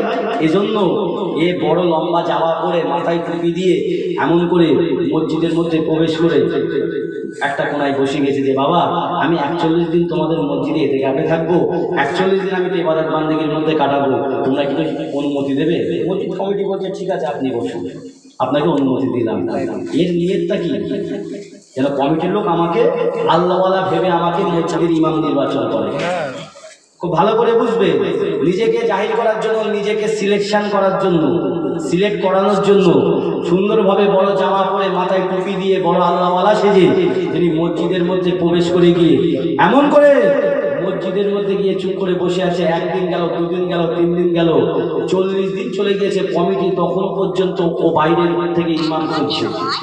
কমিটি তখনও পর্যন্ত বাইরের ইমাম খুঁজছে। এই ছেলেটা চিন্তা করছে আল্লাহ আমি আজকে 40 দিন নামাজ পড়ছি, এই কমিটির চোখে আমার পড়ে না, আমি কমিটির চোখে পড়ি না, কিন্তু আল্লাহ এই 40 দিন নামাজের মধ্যে কোনো লিল্লাহিয়াত ছিল না, কেবলমাত্র কমিটির কাছে ভালো হওয়ার জন্য নামাজ পড়েছিলাম। আয় আল্লাহ আজকে একটা দিন আর একটা দিন বাকি আছে, 41 দিনের 1 দিন বাকি, আমি আজকে তোমার জন্য আল্লাহর নামাজ পড়ছি, আজকে তোমাকে খুশি করার জন্য একটু নামাজ পড়ছি। আয় আল্লাহ আজকে তোমার জন্য আমি আজকে সেজদায় যাচ্ছি। এই বলে 41 দিনের নামাজটা রাতের বেলা পড়ার পরে ফজরের নামাজ পড়ে ঘুমিয়ে গিয়েছে। আল্লাহর হুকুম হয়ে গিয়েছে। ওই কমিটির লোকগুলো বলছে বাবা আমরা তো বহুদিন ধরে ইমাম খুঁজছি, কিন্তু আজকে দেখতে পেলাম এতদিন ধরে আমাদের চোখে পড়ে না, আমাদের মসজিদেই যে ছেলেটা বসে আছে এর ভালো 5 ওয়াক্ত নামাজি, এ পরেশগার, সুন্নত মোতাবেক চলে, এত ভালো ছেলে থাকতে আমরা বাইরের ইমাম খুঁজবো না, একেই আমরা ইমাম নির্বাচন করে নেব। একটু জোরে বলা যাবে না? এর কানে আওয়াজ পৌঁছে গিয়েছে। তাহলে 40 দিন নামাজ পড়েছিল কার জন্য? নিজের জন্য, নিজেকে জাহির করার জন্য, যাতে কমিটির চোখে আমি পড়ি। আর 1 দিন নামাজ পড়লেন কার জন্য? আল্লাহর জন্য, আল্লাহকে সন্তুষ্টি করার জন্য, আল্লাহকে খুশি করার জন্য। আল্লাহ এত দয়ালু, এত দয়াবান, আমার আল্লাহ পাক সাথে সাথে কমিটির মানুষের মনটাকে ঘুরিয়ে দিয়ে ওই ইমামের দিকে, ওই ছেলেটার দিকে করিয়ে দিল, যা আমি তোর উপরে রাজি হয়ে গেলাম। কমিটিও তোর প্রতি রাজি হয়ে যাবে এবং কমিটিটাকে ইমাম হিসাবে নির্বাচন করে নেবে। এই ছেলেটির কানে যখন আওয়াজ পৌঁছে গেল যে কমিটির মানুষেরা আমাকে চাইছে, আমাকে ইমাম বানাতে চাইছে, ও বুঝে গিয়েছে বেশাক আমি আল্লাহকে ডেকেছিলাম, আল্লাহ আমার প্রতি রাজি হয়ে গিয়েছে বলে এরা আমাকে ইমাম নির্বাচন করছে। ওই সময় কমিটির কাছে ওই ছেলেটি বলেছিল না আমি তোমাদের ইমাম হতে চাই না, যে মালিককে আমি ডেকেছি, যে মালিকের এত দয়া, যে মালিকের এত মায়া, আমি আজকের পর থেকে তাম জীবনটা ওই মালিকের ইবাদত করে কাটিয়ে দেব, আমি কেবলমাত্র মসজিদের ইমাম হয়ে থাকতে চাই না। একটু জোরে জোরে বলা যাবে না সুবহানাল্লাহ? একটু জোরে বলা যাবে না সুবহানাল্লাহ? দোস্তের আমার, এই জন্য আমি আপনাদের কাছে বলতে চাই আজকে যে আন্দোলন হোক না কেন, যে জায়গায় থাকি না কেন, আমাদেরকে 5 ওয়াক্ত নামাজ পড়ার প্রয়োজন আছে না নাই? 5 ওয়াক্ত নামাজ পড়ুন, ইমানকে মজবুতি করে দেন। বেশাক আমরা যে কাজে যাব আল্লাহ পাক আমাদেরকে কামিয়াবি দান করবে। জেনে রেখে দেবেন দুনিয়ার জমিনে যা কিছু হচ্ছে না কেন তার মধ্যে লিল্লাহিয়াত না থেকে থাকে তাহলে কোনো জিনিস কাজে আসবে না। আজকের দিনে আল্লাহকে ভুলে গিয়ে আজকে বর্তমান সময়ে আমরা কোনো বেঈমান বেদিনকে ভয় পাচ্ছি, আমরা ভাবছি আমার জীবনটা মানে অন্য কারোর হাতে না, আমার জীবনের মালিক আমার আল্লাহ। আল্লাহ যতক্ষণ না চাইবে আমাকে কেউ মারতে পারে না। ঠিক বলছি না ভুল বলছি?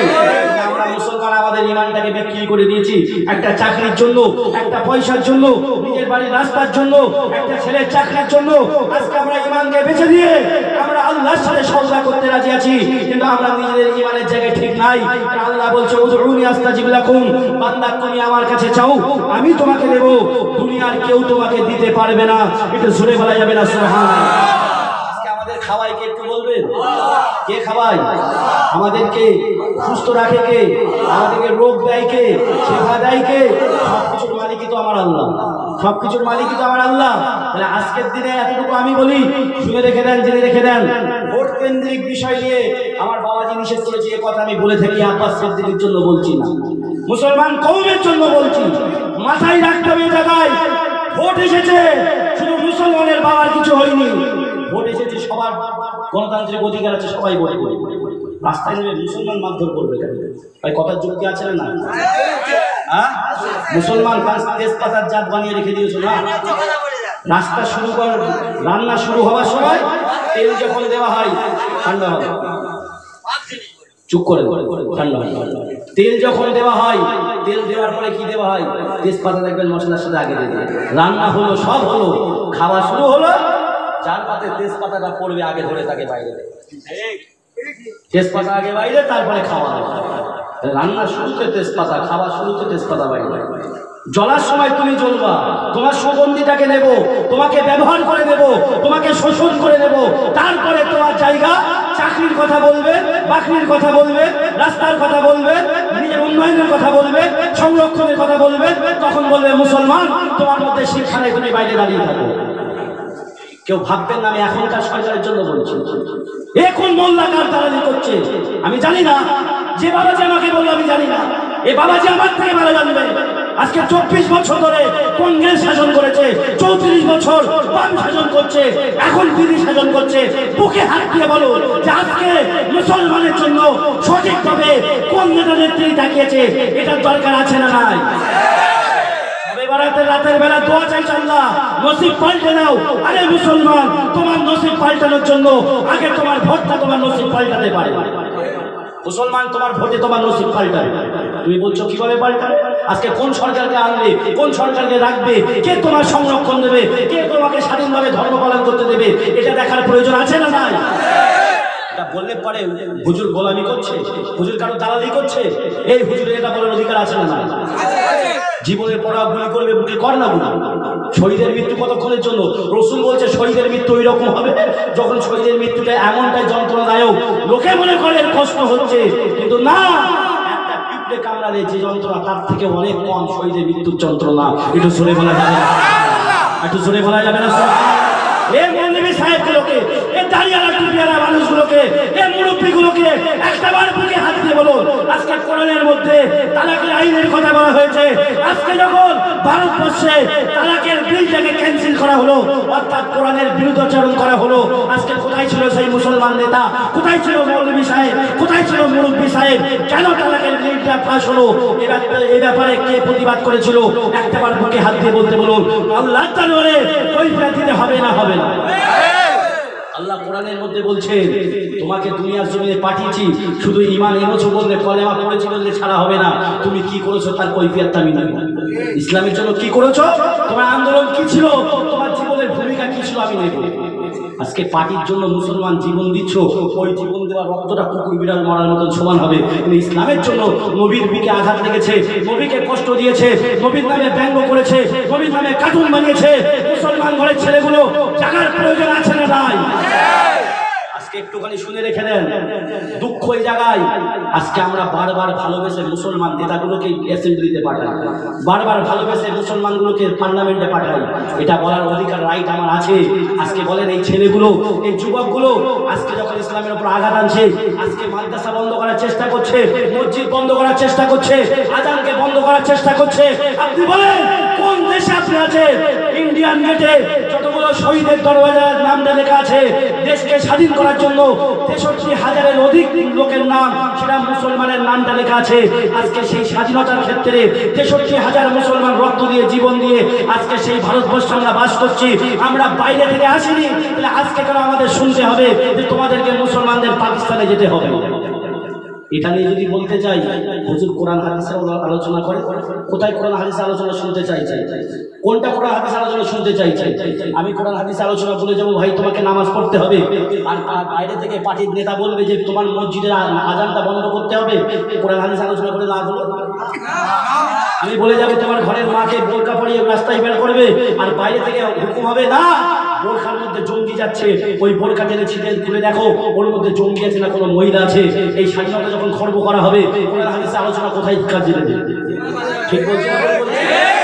চাচা তোমরাও তো রাস্তায় ঘুরে বেড়াও চাচা, বড় দুঃখ লাগে। বাসে ট্রামে যখন ওঠো, চাচাকে দেখলে নাকে কাপড় কাপড় লেগেছে, গন্ধ সহ্য হয় না। ঠিক বলছি না? বলছি আমার মা বোনগুলো যখন রাস্তা দিয়ে ঘুরে বোরখার মধ্যে যায়, দেখে বলছে বোরখাটা খুলে দেয়, ওর মধ্যে কোনো মহিলা আছে না কোনো জঙ্গি ঢুকে বেরিয়ে যাচ্ছে। SBI ব্যাংকে, স্টেট ব্যাংকে এখানে লিখে দিয়েছে হিজাব করে থাকা চলবে না। এই সাহসটা কোথা থেকে আসে? বকরিদের গরুর গোশ নিয়ে আপনি যাচ্ছেন, রাস্তায় থেকে ট্রেন থেকে লাথি মেরে নিচে ফেলে দিয়েছে। গরুর গোশ নিয়ে যাচ্ছে, সঙ্গে গরুর গোশ আছে বলে পিটিয়ে মেরে দিচ্ছে। জয় শ্রীরাম বলে যখন পিটিয়ে মারছে, কোথায় আপনার আন্দোলন, কোথায় মুসলিম নেতা? এ জানার প্রয়োজন আছে না নাই? আপনার ঘরে ছেলে যদি মারা যেত, আপনি যে হুজুরকে নিষেধ করতেন না, হুজুর আপনি পার্টির কথা বলবেন না। পার্টির কথা এই জন্য বলছি, আমার মুসলমান ঘরের ছেলেদের আল্লাহ আল্লাহ রসুলকে সঙ্গে নিয়ে আন্দোলনের প্রয়োজন আছে। কোন নেতাকে বাঁচবে এটাও জানার প্রয়োজন আছে। সেটা নির্ধারণ করার ক্ষমতা আল্লাহ একজন মুসলমান নেতাকেও দিয়েছে, একজন ওয়াজিনকেও দিয়েছে। এই জন্য আমরা বলে থাকি, এটা বলে অন্যায় করেছি। যখন করছে তখন বুকে কষ্ট হয় না? তারপরে জানছেন এই ছেলেটাকে যখন মেরে দিল, ওই ছেলেটাকে যখন মারা হলো, ছোটবেলায় বাপ মরেছে, মা মরেছে, জীবনে বড় কষ্ট করে একটা বিড়ির দোকান করেছিল, সবে বিয়ে করে 4 মাস না 6 মাস বিয়ে করে সংসারটা শুরু করেছিল। ছেলেটাকে যাচ্ছিল, ছেলেটাকে ধরে বাইক চোর বলে পিলিয়ারে বেঁধে পিটিয়ে মারলো। ঘুমাতে পেরেছেন মাথা দিয়ে? বালিশের মাথা দিয়ে ঘুমাতে পেরেছেন? আপনি ভাবছেন আপনি নিশ্চিন্ত রয়েছেন? বুকে হাত দিয়ে বলেন, কিছুদিন আগে আমরা জানছিলাম ওই ইউপিতে মারছে, গরুর গোশগুলো ইউপিতে মারছে। আমরা ভাবছি ইউপি অনেক দূর, আমাদের বাংলায় হবে না। বাংলায় হচ্ছে না, হচ্ছে না, হচ্ছে না, হচ্ছে না। কিছু বলবেন? বিজেপি চলে আসবে, একটাই কথা, কিছু বলবেন? বিজেপি চলে আসবে। আমি বলতে চাই, আমার মুসলমান ঘরের ছেলেগুলো চিন্তা করে নেবে কাকে ভোট দেবো না দেবো। সেটা কে আসবে না আসবে সেটা পরের কথা। তোমরা এত লাভালাভি করার দরকার নেই যে আমার জীবনটা যাবে। এসি ঘরের মধ্যে বসে বসে তোমরা এমন করে এই ছেলেগুলোকে নাচাও। আজকে আমরা চুপ করে থাকবো, তোমরা নেবে তোমাদের ভোট তোমরা করো। ঠিক বলছি না? বলতে দেখ কেমন লাগে ভাই আমার, দোস্তের আমার। আজকে মুসলমানদের তোষণ, মুসলমানদের তোষণ, ব্যাপক মুসলমানকে ভালোবাসে। একটা গল্প বলে একটু শুনে রেখে দেয়।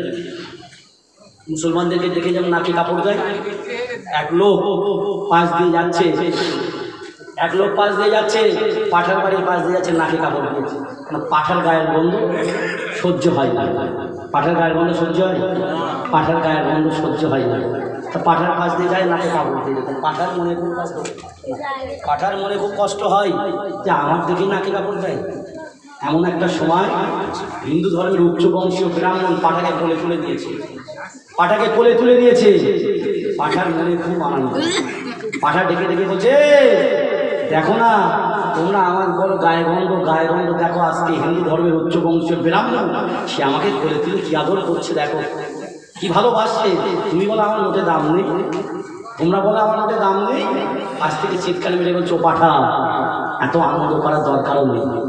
তোমাকে কোলে তুলেছে ভালো খাওয়াবে বলে নয়, তোমাকে কোলে তুলেছে আদর করবে বলে নয়, তোমাকে কোলে তুলেছে কিছুক্ষণ পরে তোমার বলি দেবে, কাঠগড়া পর্যন্ত নিয়ে যাওয়ার জন্য তোমাকে কোলে তুলেছে। অপেক্ষা করে কিছুক্ষণ পরে তোমাকে বলি দেবে। ও মুসলমান, তুমি আজকে কোলে উঠে মনে করছো বিশাল কিছু পেয়ে গেছি না, তোমাকে বলি দেওয়ার পরিকল্পনা হচ্ছে বলে আজকে তুমি মনে করছো আমার বিশাল নাম না। গোটা বিশ্বব্যাপী মুসলমানকে ধ্বংস করার চেষ্টা চলছে। আর আজকে আমরা মুসলমান নিজেদের মধ্যে মুনাফেক মুসলমানের জন্য নিজেদের মধ্যে দলাদলি করে মরছি। শুনে রেখে দেন, যখন আফগানিস্তানে যুদ্ধ লাগিয়েছিল, আমেরিকা আফগানিস্তানে যুদ্ধ করেছিল, কি করেছিল জানেন? নর্দার্ন অ্যালায়েন্স বলে একটা দল আছে, ওদের গোষ্ঠী সংঘর্ষ যাদের সঙ্গে হয়, তালিবানের সঙ্গে নর্দার্ন অ্যালায়েন্স ঝামেলা বাঁধিয়ে দিল। যে নর্দার্ন অ্যালায়েন্সকে আমেরিকা বোম দিল, গুলি দিল, বন্দুক দিল, যে তোরাই মারামারি কর, তারপরে যেটা বাঁচবে তাকে আমরা পরে মারব। আমার 2টো গুলি কম খরচা হলেও হবে। কি হলো? সাথে সাথে নর্দার্ন অ্যালায়েন্স আর তালিবানের মধ্যে আফগানিস্তানের যুদ্ধ বাঁধত। ওদের গৃহযুদ্ধ হওয়ার পরে সেই মুসলমানরাই মরল। তারপরে যে কটা বেঁচেছিল আমেরিকান প্লেন তাদেরকে বোম্পিং করে ধ্বংস করলো। এই তো মুসলমানের বুদ্ধি। আজকে কোনো চাচা এসে বলছে আগামীতে এ জিতে যাবে, এ সাহেব এত কাজ করেছে, তখন চাচা কোথায় থাকে? চাচা বলতে পারে না আপনি কেন এ বলছেন বিশ্ব নবী দিবস মঞ্চে, এ কথা কেন বলছেন? এ কথা বলার লোক তখন হবে না। বাহিদামিন বলছে বলি না, কোনো ব্যাপার না। শুনে রেখে দেন, আল্লাহ শুকরিয়া, জবান থেকে অন্তরের কথা বলার ক্ষমতা আল্লাহ দিয়েছে, বলবো। আপনার কষ্ট লেগেছে জানি, মনে হতে পারে। আমি শান্তি ভঙ্গের কথা বলছি না, শান্তি ভঙ্গ কখনো মুসলমান করে না। শান্তিভঙ্গ কখনো মুসলমান করে না। আজকে এই জায়গায় দাঁড়িয়ে নিজেদের মধ্যে দরাদরি করে শেষ হচ্ছে, সেই জায়গাটায় না গিয়ে নিজেরা যদি একটা জায়গা তৈরি করতে পারি যাকে গুরুত্ব দেবে, এতে কোনো অসুবিধা আছে ভাই? অসুবিধা আছে? এতে গুরুত্ব দেয় না। ভোটের সময় আমাকে পুরো খাটিয়ে নেবে, লাস্টে বলবো চাকরি দেন, বলে তোর পরীক্ষায় কি আছে, পরীক্ষা করেছিস, পাস করেছিস, ডিগ্রি কি আছে, বাইরে দাঁড়িয়ে থাক। আমি বলি এত যখন খাটিয়ে নিস, পড়াশুনো করতে গেলে, চাকরি করতে গেলে পড়াশুনো লাগে, ডি গ্রুপের ওই স্কুলের ঘন্টা দিতে গেলে তো আর পড়াশুনো লাগে না। ওই চাকরিটা কটা পেয়েছে? স্টেশনে ঝাড় দেওয়ার জন্য তো পড়াশুনো লাগে না। মুসলমান ওই চাকরিটা কটা পেয়েছে? হলদিয়ায় আমাদের যিনি এখন দোটানা করছেন, যাবেন না না থাকবেন, উনি বন্দরে 250 জনকে চাকরি দিয়েছে। পিকের রিপোর্ট অনুযায়ী 240টা গায়ের কওমের মানুষ আর 10 জন মুসলমান। হিসাব বুঝতে পারছেন? খুব ভালো লাগছে। চাচা এতে সন্তুষ্ট, চাচা এতে সন্তুষ্ট। আমি ভাই বিদায় নেব। বিদায় নেওয়ার আগে আপনাদের কাছে বলতে চাই, আমি আপনাদের কারোর মনে কষ্ট দেওয়ার জন্য আসিনি। নিয়ত আমার এইটাই। বাইজিদ আমিন কখনো জলসায় গিয়ে নিজেদের সংগঠনের কথা বলে না। কমিটি বলেছিল আমাকে, আমি তার জন্য কিছুটা কিঞ্চিত তুলেছিলাম। কোথাও আমাকে পাবেন না জলসা করতে গেলে কমিটির অনুমতি না থাকলে আমি সেখানে সে কথা বলবো। কারণ আমাকে নিয়ে যাচ্ছে, তারা পারিশ্রমিক দেবে, আমি অবশ্যই কোরআন হাদিস বলবো। কোরআন হাদিস বলার জন্যে তার মধ্যে রাজনীতিও আছে, ধর্মনীতি আছে, অর্থনীতি আছে, সর্বনীতি আমার রাসূলুল্লাহ শিক্ষা দিয়েছে। এটাকে কেউ নিষেধ করতে পারে না। যারা নিষেধ করতে আসবে মনে করবেন তাদের পিছন দিকে টান আছে। যারা নিষেধ করতে আছে তাদের পিছন দিকে টান আছে। বিয়াদুবি নেবেন না, আমি ক্ষমা চেয়ে নিচ্ছি। শুনে রেখে দেন, দালালি আমরা করতে পারবো না, আমরা বিক্রি হব না।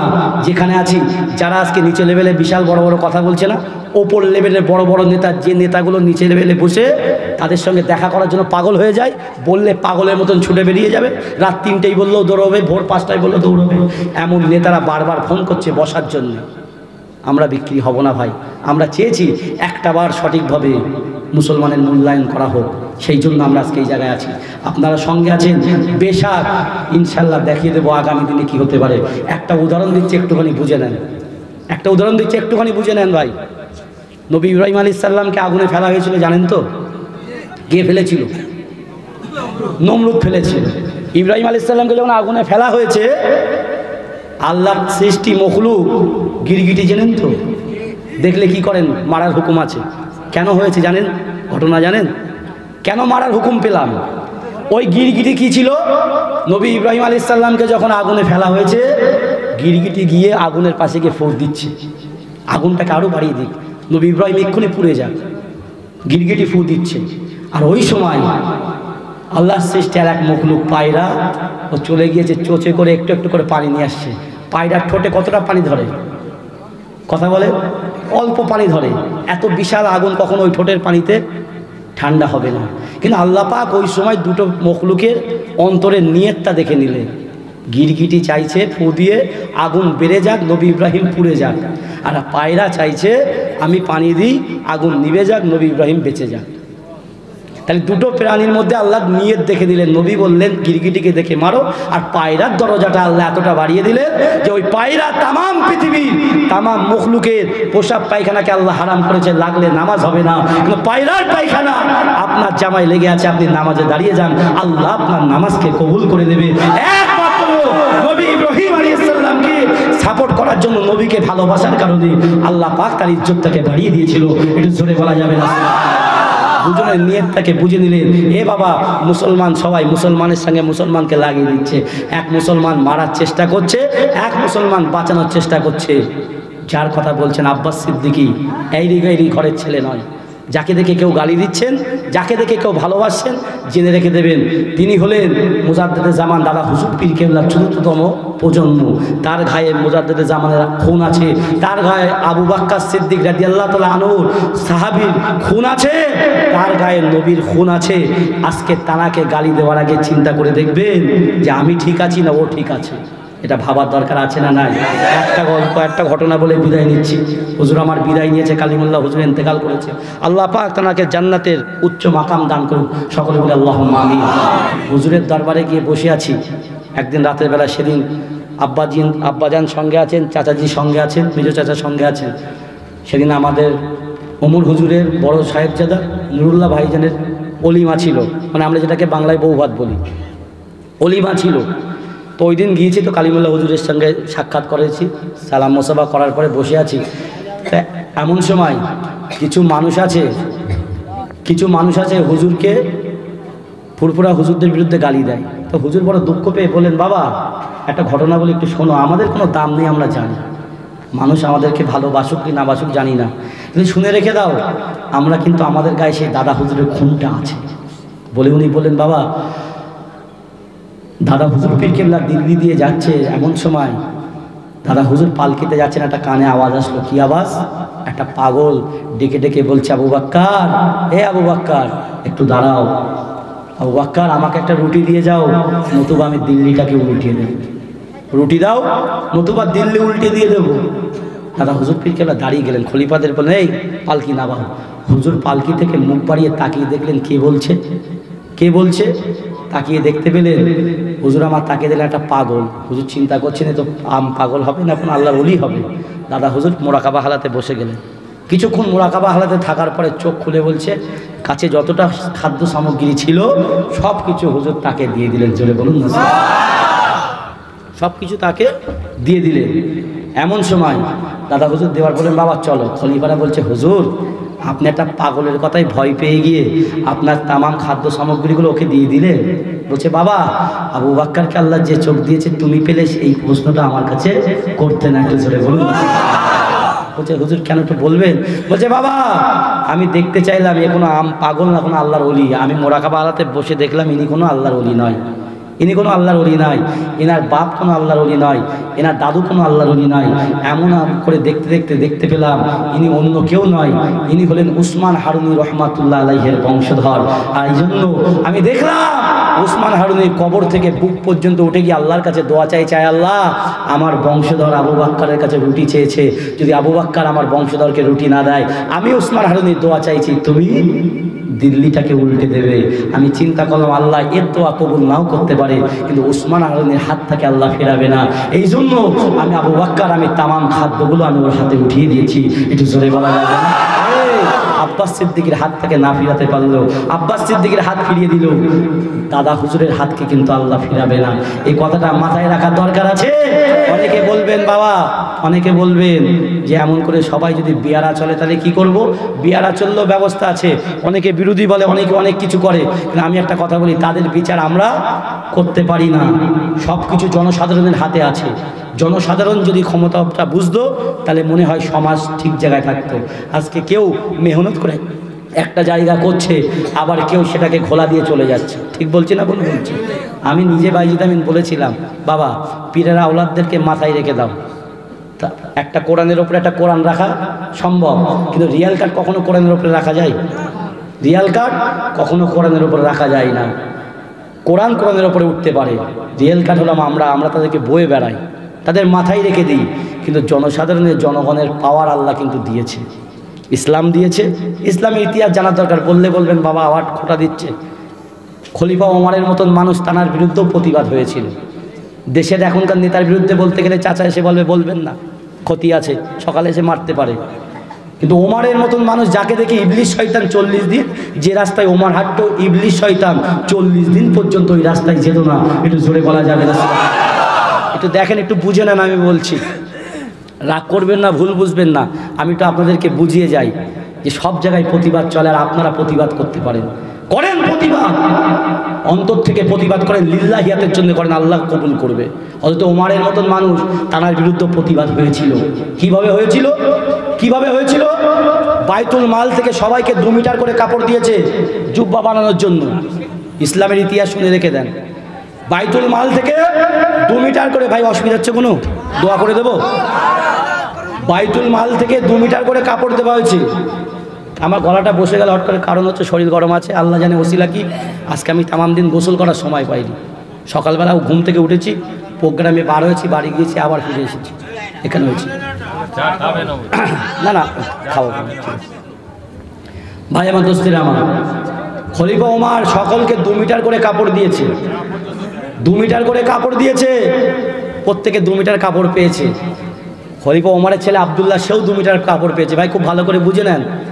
আমি আপনাদেরকে বলে দিচ্ছি, আব্বাস সিদ্দিকী যেদিন মনে হবে ভুল করছে অবশ্যই প্রতিবাদ করবেন, আপনাদের রাইট আছে। কোনো সিদ্দিকি ভুল করছে প্রতিবাদ করার আইন আপনার আছে কেন? এটা ইসলাম শিক্ষা দেয়। তো ওমর 2 মিটার করে কাপড় সকলকে দিয়েছে। জুম্মা দিন হযরত ওমর খুতবা পড়তে উঠবেন। ওমর যখন খুতবা পড়তে উঠবেন, এমন সময় জুম্মার মুসল্লিদের মধ্য থেকে একজন উঠে দাঁড়িয়েছে, এই ওমর, আপনি খুতবা পড়বেন না, দাঁড়িয়ে যান। খুতবা পড়বেন না, দাঁড়িয়ে যান। ওমর দাঁড়িয়ে গেছে। কি হয়েছে? বলছে আমরা সকলে বাইতুল মাল থেকে 2 মিটার করে কাপড় পেয়েছি, আমিও পেয়েছি, আপনিও পেয়েছেন, আপনার ছেলেও পেয়েছে। আমরা প্রত্যেকে 2 মিটার করে কাপড় জামা বানিয়েছি। আমাদের জামাটার টাকনু থেকে কিছুটা, হাঁটু থেকে কিছুটা নিচু পর্যন্ত হয়েছে। আপনিও সেই কাপড়ের জামা বানিয়েছেন। আপনি আমাদের থেকে সম্ভবত লম্বা মানুষ, আপনার জামাটার টাকনু থেকে উপর পর্যন্ত কি করে হলো? এই বেশি কাপড় আপনি কোথা থেকে পেয়েছেন? আগে প্রশ্নের উত্তর দেবেন, তারপরে খুতবা পড়াবেন। একবার সুবহানাল্লাহ বলবেন। কাকে দাঁড় করিয়ে দিয়েছে খুতবা পড়তে? ওমরের মতন মানুষকে দাঁড় করিয়েছে। কারা দাঁড় করিয়েছে? আম জনসাধারণ দাঁড় করিয়ে দিয়েছে। ইসলাম সব শিক্ষা দেয়। আজকে এরা বলছে নেতার নামে বলা যাবে না, নেতা ভুল করলে বলা যাবে, নেতা ভুল করলে প্রতিবাদ করা যাবে। এই শিক্ষা ইসলাম দিয়েছে। ওমর দাঁড়িয়ে গেলেন ঝরঝর করে কাজ, যে ওমর উত্তর দিতে পারছে না। ওমরের ছেলে আব্দুল্লাহ উঠে দাঁড়িয়ে গিয়েছে, চাচা যা, আপনার প্রশ্নের উত্তর যদি আমি দিই অসুবিধা আছে? বলছে না বাবা, আমার উত্তর পাওয়া নিয়ে ব্যাপার। বলছে শোনেন, আব্বাও 2 মিটার কাপড় পেয়েছিল, আমিও 2 মিটার কাপড় পেয়েছিলাম। আব্বাও 2 মিটার কাপড় বাইতুল মাল থেকে পেয়েছে, আমিও 2 মিটার পেয়েছি, আপনিও 2 মিটার পেয়েছেন। আব্বা লম্বা মানুষ হওয়ার কারণে আব্বার জামাটা নেসফুস সাক পর্যন্ত হচ্ছিল না, হাঁটুটা ঢেকে নিচে পর্যন্ত আসছিল না। এজন্য আমি আব্দুল্লাহ আমার কাপড় আর আব্বার কাপড়টা মিলিয়ে একটা জামা বানিয়েছি। তাই আব্বার জামাটা আপনি বড় দেখতে পাচ্ছেন। আমার আব্বা বাইতুল মাল থেকে আপনাদের থেকে 1 ইঞ্চিও কাপড় বেশি নেইনি। আপনি যেটা বুঝছেন সেটা বোঝার ভুল হয়েছে, একটু জোরে বলা যাবে না? অন্যায় করিনি, তথাপিও শুনতে হলো। ওমর কি করলেন? আমরা করলে কি করতাম? যে আমার এখানে 10টা ভক্ত আছে আর আমাকে ভুলভাবে কিছু বলছিল, এখন আমি তো সঠিক প্রমাণ হয়েছি, যে 2টো গালাগাল ওকে দিয়ে দে। কিন্তু ইসলাম শিক্ষা দিয়েছে নেতার আদর্শ কি? মারা নেতার আদর্শ না, ঘর ভাঙা নেতার আদর্শ না, মেশিন পুড়িয়ে দেওয়া নেতার আদর্শ না রে। ইসলামের কাছ থেকে শিক্ষা দিতে হবে। হুজুর তুমি রাজনীতি করছো কেন? রাজনীতি কে শিখিয়েছে আগে জানো। ওমর কি করলেন? ওমর ওখান থেকে টুকটুক করে আসলেন, এই মানুষটাকে বুকের মধ্যে জড়িয়ে ধরে কাঁদছে আর আল্লাহর কাছে দোয়া চাইছে, আল্লাহ তুমি আমার দেশবাসীর মধ্যে এমন একজন প্রতিবাদীকে দিয়েছো, এমন প্রতিবাদী থাকতে আমি ওমর, আমার দ্বারা কখনো অন্যায় হতে পারে না। একটু জোরে বলা যাবে না? একটু জোরে বলা যাবে না? সুবহানাল্লাহ। জেনে রেখে দেবেন, আল্লাহ যাকে ইজ্জত দিয়েছে দুনিয়ার মানুষ তাকে ইজ্জত কমাতে পারে না। এতটুকু জানবেন, পীরের আওলাদ ঠিক আছে আমরা মানি, কিন্তু জানবেন যে অন্যায় করছে তার বিরুদ্ধে প্রতিবাদ করতেও জানি। যে অন্যায় করবে তার বিরুদ্ধে প্রতিবাদ করতেও জানি। যেমন রিয়েল কার্ড সেজে কোরআন বইছি, আবার কোরআনের একটা উদাহরণ দিয়ে দিই। আপনার মসজিদের কোরআন পড়তে পড়তে যে কোরআনগুলো জয়ীফ হয়ে যায়, দুর্বল হয়ে যায়, পাতা ছিঁড়ে যায়, পাতা বোঝা যায় না, ওই কোরআনগুলো কি করেন বাপ? হ্যাঁ, মাটি দেন। ওই কোরআনগুলোকে কি করা হয়? পানিতে ফেলে দেওয়া হয়। অন্য কাগজপত্র ফেলতে গেলে ইজ্জত দেওয়া হয় না, কিন্তু কোরআনটাকে ইজ্জতের সঙ্গে নিয়ে মাটি দেওয়া হয়, কোরআনটাকে ইজ্জতের সঙ্গে নিয়ে পানিতে ফেলা হয়। তদরূপ কোন পীরের আওলাদ যদি ইসলাম বিরোধী কাজ করে থাকে, তাহলে আমাদের ক্ষমতা আছে ওই কোরআনের ন্যায় আদব করে তাকে কবরও দিতে পারি। এ ক্ষমতা, এই শিক্ষা ইসলাম দিয়ে রেখেছে। আমরা কখনো কোনো ওয়াজির, কোনো আলেম কখনো কারোর গোলামি করবে না, দালালি করবে না। যেটা হক কথা ইনশাআল্লাহ সেটা বলছি, আগামীতেও বলবো। কারোর এই কণ্ঠ রোধ করার ক্ষমতা হবে না। একটু জোরে বলা যাবে না? একটু জোরে বলা যাবে না? অর্থাৎ শিক্ষাটা রাখবেন আল্লাহকে খুশি করার জন্য, রসুলকে রাজি করার জন্য। চাहे 10টা লোক গালি দিক, আপনি সেই পথে চলবেন, জানবেন সেই পথে 10 জন অখুশি হলেও আল্লাহ রাজি হচ্ছে। এর থেকে বড় পাওনা কিছু হতে পারে না। ভাই আমার, দোস্তেরা আমার, আর দীর্ঘায়ু করবো না, আমি আপনাদের কাছ থেকে বিদায় নিচ্ছি। আমি বাইজিদ আমিন আপনাদের কাছে একটুখানি বলতে চাই, আপনারা যারা আছেন এখানে এসেছেন, মূল উদ্দেশ্য আমার এই জায়গাটাই ছিল, আপনারা নামাজ পড়ুন, আল্লাহর সাথে সম্পর্ক করুন। নামাজ পড়ুন, আল্লাহর সাথে সম্পর্ক করুন। বেশক আমার আল্লাহ যে কাজে যাবেন কামিয়াবি আমার আল্লাহ দান করবে। দুনিয়ার কোনো অশুভ শক্তি এই মুসলমানকে, ইমানদারকে নষ্ট করতে পারবে না। ভাই আমার, দোস্তেরা আমার, বিদায় নিচ্ছি। সকলে সূরা ফাতিহার সঙ্গে বিসমিল্লাহর সঙ্গে সূরা ফাতিহা 3 বার, সূরা ইখলাস 7 বার, কয়েক দরুদ শরীফ তেলাওয়াত করুন।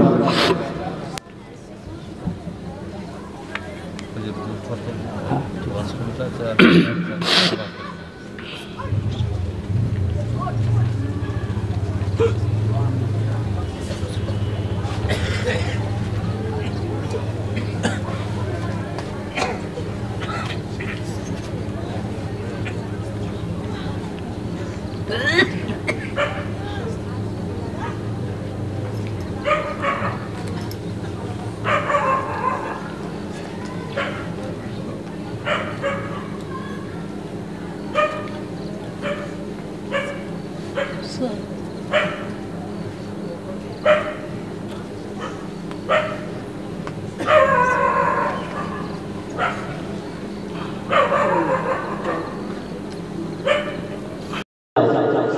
অবাক হয়ে গেছি কিরাম। আমি একটু উদাহরণ দিয়ে বলি, বুঝতে পেরেছেন তাও বলছি। এখান থেকে যাওয়ার সময় আপনাদের খড়গপুর রোডটাই একটা নাক আছে, হয় খুব বেশি ছিল, বাইক নিয়ে যাচ্ছেন, পুলিশ চাই লাইসেন্স করে, আপনি লাইসেন্স নিয়ে যান, মাথায় বুদ্ধি এসেছে, পকেটে প্যান কার্ড আছে, প্যান কার্ডটা অনেকটা লাইসেন্সের মতন সাইজ দেখতে, দিয়ে দেখি যদি বাঁচা যায়। আপনি দিয়েছেন ভয়তে ভয়তে, দিয়ে বলছেন স্যার এই যে আমার লাইসেন্স বলে মাথা নিচু করেছে, পুলিশ আপনার ওই প্যান কার্ড থেকে বলছে যা চলে যান। আপনি কি বুঝবেন? হয় পেয়ে পুলিশ পড়তে পারে না, না এই লাইসেন্সই ছেড়ে দেবে, যা দিয়েছি ও ভেবেছে এই লাইসেন্স ও ছেড়ে দিয়েছে, এটা মনে হবে স্বাভাবিক। এই ছেলেটা অবাক হয়ে গেছে, দিলাম মদ, ওমার মদ চেনে, তারপরেও ওমার কিন্তু ছেড়ে দিয়েছে। ছেলেটি হাওয়া করে কাঁদছে। ওমার বলছে বাবা কাঁদছো কেন? কাঁদছো কেন? বলছে হুজুর কাঁদছি, একটা ঘটনা ঘটে তাই কাঁদছি। বলছে না বাবা, এত তো মদ নেই, তো শিরকা আছে, আমি ভুল বুঝেছিলাম বাবা, যাও চলে যাও। বলছে না হুজুর, আমি খোদার কসম করে বলি, আপনি যখন আমার কাছে বোতলটা দেখতে চেয়েছেন তখন আমি চিন্তা করলাম এই বোতলের মধ্যে মদই ছিল, মদই ছিল। আমার বলছে আমি তো দেখছি শিরকা আছে। বলছে না হুজুর, এটা একটা ঘটনা ঘটেছে। কি ঘটনা? যখন আপনি আমার কাছে দেখতে চেয়েছেন, বোতলটা আপনার কাছে উঠিয়ে দেওয়ার পূর্বে আমি অন্তরে নিয়ে করেছি, আল্লাহ আজকে তুমি আমাকে ওমারের হাত থেকে বাঁচিয়ে দাও, আমি জীবনে আর মদ খাবো না, তওবা করছি। কতক্ষণ লেগেছে? আল্লাহর কাছে আত্মসমর্পণ করেছে, ওমারের কাছে ইজ্জত বাঁচাতে চেয়েছে। আল্লাহ তুমি পারো ইজ্জত বাঁচাতে, তুমি আমার ইজ্জতটা বাঁচিয়ে দাও। ছেলেটা হা হা করে কাজ বলছে হুজুর আমার আল্লাহ কত মহান, অন্তরের দোয়া চেয়েছি আমার ওমারের কাছ থেকে, আল্লাহ তুমি আমাকে বাঁচিয়ে দাও। আর আমার আল্লাহর কি দয়া, আল্লাহর কি কুদরত, আল্লাহ মুহূর্তের মধ্যে সেই মদ থেকে আল্লাহ শিরকায় পরিণত করে আপনার হাত থেকে আমার ইজ্জতটাকে বাঁচিয়ে দিয়েছে। একটু জোরে বলা যাবে না? এমন আল্লাহকে ভালোবাসতে ইচ্ছা হয় না ভাই, কিন্তু পার্টির নেতার জন্যই জীবন দিয়ে যাবো, পার্টির নেতার পেছনেই ঘুরে যাবো? আল্লাহর সাথে মজবুতি বন্ধু করেন না ভাই। আল্লাহ বলছেন আল্লাহ আমি তোর দিকে এক কদম এগিয়ে যাবো, আমার দিকে এক কদম এগো, আমি আল্লাহ তোর দিকে 10 কদম এগিয়ে যাবো। জোরে বলুন আল্লাহর সঙ্গে বন্ধুত্ব করে নিন। যে আল্লাহর বন্ধু হয়ে যায় দুনিয়ায় তার কিছু লাগে না, যে আল্লাহর বন্ধু হয়ে যায় তার দুনিয়ায় কিছু লাগে না। ভাইরে আজকে লোক নেতা নেতা করে পাগল হচ্ছে, এই নেতার লোকের নেতা পাশে আসলে দেখবে একটু হাতে হাত দেওয়ার জন্য ছেলেগুলো কি করে, ঠিক বলছি না? বলছি আমার এলাকায় অনেক নেতা এসেছে, হ্যান্ডশেক করে আসে, তো নেতা কতদিন বাঁচবে? জ্যোতিবাবু একটু উদাহরণ দিই, জ্যোতিবাবু যখন বেঁচে ছিল ব্রিগেডের ডাক দিলে ব্রিগেডের জায়গা খালি থাকতো ভাই, আমার মুরব্বীরা ভালো বলতে পারে। ও সকালবেলা বাস ভর্তি, গ্রামের সামনে বাস লাগিয়ে দেবে, ছাদের মাথায় লোক উঠে গেল, ব্রিগেড ভর্তি। আমার দিদিমণি ডাক দেবে, সব রেডি ব্রিগেডে যাওয়ার জন্য, মোদি বাবা ডাক দেবে, সব রেডি যাওয়ার জন্য। আমি একটুখানি বলতে চাই, এরা দুনিয়াতে ক্ষমতা পেয়েছে ভাই, 5 বছরের ক্ষমতা পাই, 5 বছরের ক্ষমতা পাই, গোলামি আল্লাহর করি, কোনো নেতার দালালি করি না, গোলামি আল্লাহর করি। শুনে রেখে দেন, গোলামি আল্লাহর করলেই মজা হবে, গোলামি আল্লাহর করলেই নেতৃত্ব পাবে। আজকে একটুখানি বলে দিই, ওই জ্যোতিবাবু তার লক্ষ লক্ষ মানুষ তার পাগল ছিল, সে যখন মারা গেল, মরে গেল, তার শুকনো দেহটা দান করেছে, মর্গে তার দেহ আছে, পুড়িয়ে দেওয়া হলো, দেহটা আছে। আজকে যদি আমি আপনার এলাকায় বলি আমি বাইরের গাড়ির পয়সা খরচা করে একটা বাস দিচ্ছি, কালকে জ্যোতিবাবুর মরা দেহটা দেখতে যাব, ভাই ওই বাসটা ভর্তি হবে? কথা বলে ও বাস ভর্তি হবে না। কিন্তু এই জ্যোতিবাবুর জন্যই এই এলাকার বহু মানুষের একটা সময় পাগল ছিল, ঠিক বলছি না? বলে বলছি আমি পার্থক্য বোঝাচ্ছি ভাই। নেতার দালালি করে লাভ হবে না, যারা করছো শুধরে যাবে, নেতার দালালি করে লাভ হবে না। পাওয়ারটা বুঝে নাও, আল্লাহ দিয়ে তো পাওয়ার আর দুনিয়াবি পাওয়ার। জ্যোতিবাবু মরে গিয়েছে, কেউ যাবে না, কিন্তু আমি একটু আল্লাহ দিয়ে তো পাওয়ারটা একটু ঝালাই করে দেখিয়ে দিই। খাজা মঈনুদ্দিন চিশতি আজমিরি হুজুর যখন বেঁচে ছিল, মানুষ তার ডাকে সাড়া দিয়েছিল না? দেয়নি? কত মানুষ গিয়েছিল, কোটি অধিক মানুষ তার হাতে হাত দিয়ে মুসলমান হয়েছিল। জোরে বলুন, উনিও তো মারা গিয়েছে আমাদের ভাষায়। উনি পর্দা দিয়েছে, উনি চলে গিয়েছে। ওনাকে আম চোখে জাহির চোখে কেউ দেখতে পায় না, কিন্তু ওনার রওজায় মানুষ যাওয়া ভুলে গিয়েছে, বন্ধ করেছে। আজকে কোটি কোটি মানুষ তারা রওজায় হাজির হয়ে যাচ্ছে। এটাই হলো আল্লাহ দিয়ে ক্ষমতা। একটু জোরে বলা যাবে না? একটু জোরে বলা যাবে না? যখন হায়াতের জিন্দেগিতে ছিল, মানুষ হায়াতের জিন্দেগি তার কাছে গিয়েছে, আজকে মারা গিয়েছে, মানুষ যাওয়া ছাড়িয়ে তারা রওজায় আজকে লক্ষ লক্ষ মানুষ ভিড় জমিয়ে দেয়। এটা হলো আল্লাহ দিয়ে ক্ষমতা। আমাদের সামনে আমাদের ছেলে তারা হুজুর শুয়ে আছে, হাজার হাজার লক্ষ লক্ষ মানুষ তারা হায়াতের জিন্দেগি গিয়েছিল। ওনার বিদায়ের পরে আজকে মানুষ তাকে ভুলে যায়নি, কোটি কোটি মানুষ তার দরবারে হাজির হয়ে যায়। এটাই হলো আল্লাহ দিয়ে ক্ষমতা। যে দিদিমণির পা চাটছো, যে দাদামণির জুতো করছো, যে দিদি ভাইয়ের জুতো করছো, শুনে রেখে দাও, আল্লাহ এদেরকে 5 বছর নয় 10 বছর দুনিয়াবি ক্ষমতা দিয়েছে। এবং আমার আল্লাহর ওলিগুলোকে, আল্লাহ ওয়ালাগুলোকে, ইমানদারগুলোকে আল্লাহ ইহকাল এবং পরকাল পর্যন্ত আল্লাহ ক্ষমতা দান করে রেখেছে। এই ক্ষমতা কেউ চেষ্টা করলেও এই ক্ষমতা নিতে পারবে না। একটু জোরে জোরে বলা যাবে না? জোরে বলা যাবে না? আমি একটা ঘটনা বলবো, আশা করি তার মধ্যে মিটে যাবে। বড় পীর আব্দুল কাদের জিলানী হুজুর নাম শুনেছেন তো নাকি? এই কোনো নেতার গোলামি করে ওই জায়গায় গিয়েছিল, কোনো নেতার জন্য চামচাগিরি করেছিল, কোনো নেতার জন্য ওয়াজিনদের আলেমদের গলানো বন্ধ করেছিল না। চেয়েছিল আল্লাহ আল্লাহ রসুলকে খুশি করতে হয়, সেই জন্য আল্লাহ তাদের যে ক্ষমতা দিয়েছিল, আজকে দুনিয়ার তামাম তথাকথিত নেতাগুলোকে উঠিয়ে দেবে। আর এমন করে বড় পীর আব্দুল কাদের জিলানী হুজুরের একটা জুতোকে এক পাল্লায় উঠিয়ে দেবেন, তামাম বর্তমান নেতার পাল্লা হালকা হয়ে যাবে। আইন করে বড় পীর আব্দুল কাদের জিলানী হুজুরের ওই জুতোর দামটা আল্লাহ বাড়িয়ে দেবে। একটু জোরে বলা যাবে? বলা যাবে না? সুবহানাল্লাহ। মুসলমানকে শিক্ষা দেওয়ার প্রয়োজন নাই, ইমানদারকে শিক্ষা দেওয়ার প্রয়োজন নাই। একটুখানি শুনে রেখে দিন, রমজান মাস বড় পীর আব্দুল কাদের জিলানী হুজুর নিজের দরবারে বসে আছেন। একজন ভক্ত এসেছেন, হুজুর আপনার কাছে একটা কথা বলবো মনে করছি, সেই পয়লা রোজা থেকে এই পর্যন্ত আজকে কদরের রাত, হুজুর আমার বড় ইচ্ছা আজকে আপনি আমার বাড়িতে ইফতার করবেন। মুড়িদের নিজের কাছে অনেক আবদার থাকে, হুজুর আপনি আমার বাড়িতে ইফতার করবেন। বড় বিশ্বাস, ঠিক আছে বাবা যাও, তোমার দাওয়াত আমি কবুল করলাম। চলে বলুন সুবহানাল্লাহ। এ চলে গিয়েছে, কিছুক্ষণ পরে আরেকজন এসেছে, হুজুর একটা আবদার রাখবেন। কি বাবা আবদার? হুজুর আজকে আমার বাড়িতে আপনাকে ইফতার করতে হবে। ভাই একটা মানুষের বাড়িতে দুটো মানুষের বাড়ি একটা মানুষ ইফতার করতে পারবে? ভাই ভাত খাওয়ার দাওয়াত হয়, আগে পিছন করে খাওয়া যায়। ইফতারের দাওয়াতটা একটাই সময়, আজান দেবে, ইফতার করতে হবে। হুজুর আমার মাথা নিচু করে আছে, মাথা নিচু করে আছে। কিছুক্ষণ পরে মাথা উঠিয়ে বলছে, যাও বাবা তোমারও দাওয়াত নিয়ে নিলাম। একটু জোরে বলুন না? তারা কখনো মন থেকে মিথ্যা বলেছে? আমি বাড়িতে আমি বলতে পারি, ভাই আমার শরীর খারাপ, তোমার গ্রামের জলসায় যাবো না, অন্য গ্রামের জলসায় গিয়ে বসতে। এটা সম্ভব? তারা নতুন মানুষের দ্বারা সম্ভব? কখনোই করিনি, কখনো করে না। হক নবীপন্থী মানুষ কখনোই কাজ করতে পারে না। ইমামে আজম এমন করে বড় আব্দুল কাদের জিলানী কিতাবের মধ্যে এসেছে, ওই একই দিনে একই সঙ্গে একটা জন্য দাওয়াত নেননি, একই সঙ্গে 70 জনের বাড়িতে দাওয়াত নিয়েছিলেন। একটু জোরে বলুন না? 70 জনের বাড়িতে দাওয়াত নিয়েছে। দিন পার হয়ে গেল, এখন জায়গায় থাক। পরদিন সকালবেলা বড় পীর আব্দুল কাদের জিলানী হুজুর এমন করে বাজারে আছে, আর যার বাড়িতে প্রথম দাওয়াত নিয়েছিল সে বাজারে এসে বড় খুশির সাথে বলছে, জানো কালকে আমার দিনটা বড় ভালো হয়েছে। বলছে কেন? বলছে গতকাল আব্দুল কাদের জিলানী হুজুর আমার বাড়িতে ইফতার করেছে। আনন্দ সঙ্গে বলছে। পাশ থেকে একজন ঘুরিয়ে বলছে, তোর মাথা খারাপ? বলছে কেন? বলছে গতকাল হুজুর তো আমার বাড়িতে ইফতার করেছে, গতকাল তো আমার বাড়িতে ইফতার করেছে। দুজন তর্ক বিতর্ক করছে, মাঝখান থেকে আরেকজন মাথা গলিয়ে বলছে, তোদের দুজনের মাথা খারাপ হয়েছে, হুজুর কালকে কারোর বাড়ি যায়নি, হুজুর তো কালকে আমার বাড়িতে ইফতার করেছিল। এমন করে 70 জন এক জায়গায় হয়ে তর্ক বিতর্ক করছে। আর হুজুরের দরবারে যারা খাদেম থাকে এরা এক ধমকে যে চুপ হয়ে যায়, সবার মাথা খারাপ হয়েছে। হুজুর গতকালকে কোথাও যায়নি, হুজুর তো গতকালকে প্রতিদিনের ন্যায় গতকালও আমাদের সঙ্গে বসে দরবারে ইফতার করেছে। এটা জোরে বলা যাবে না?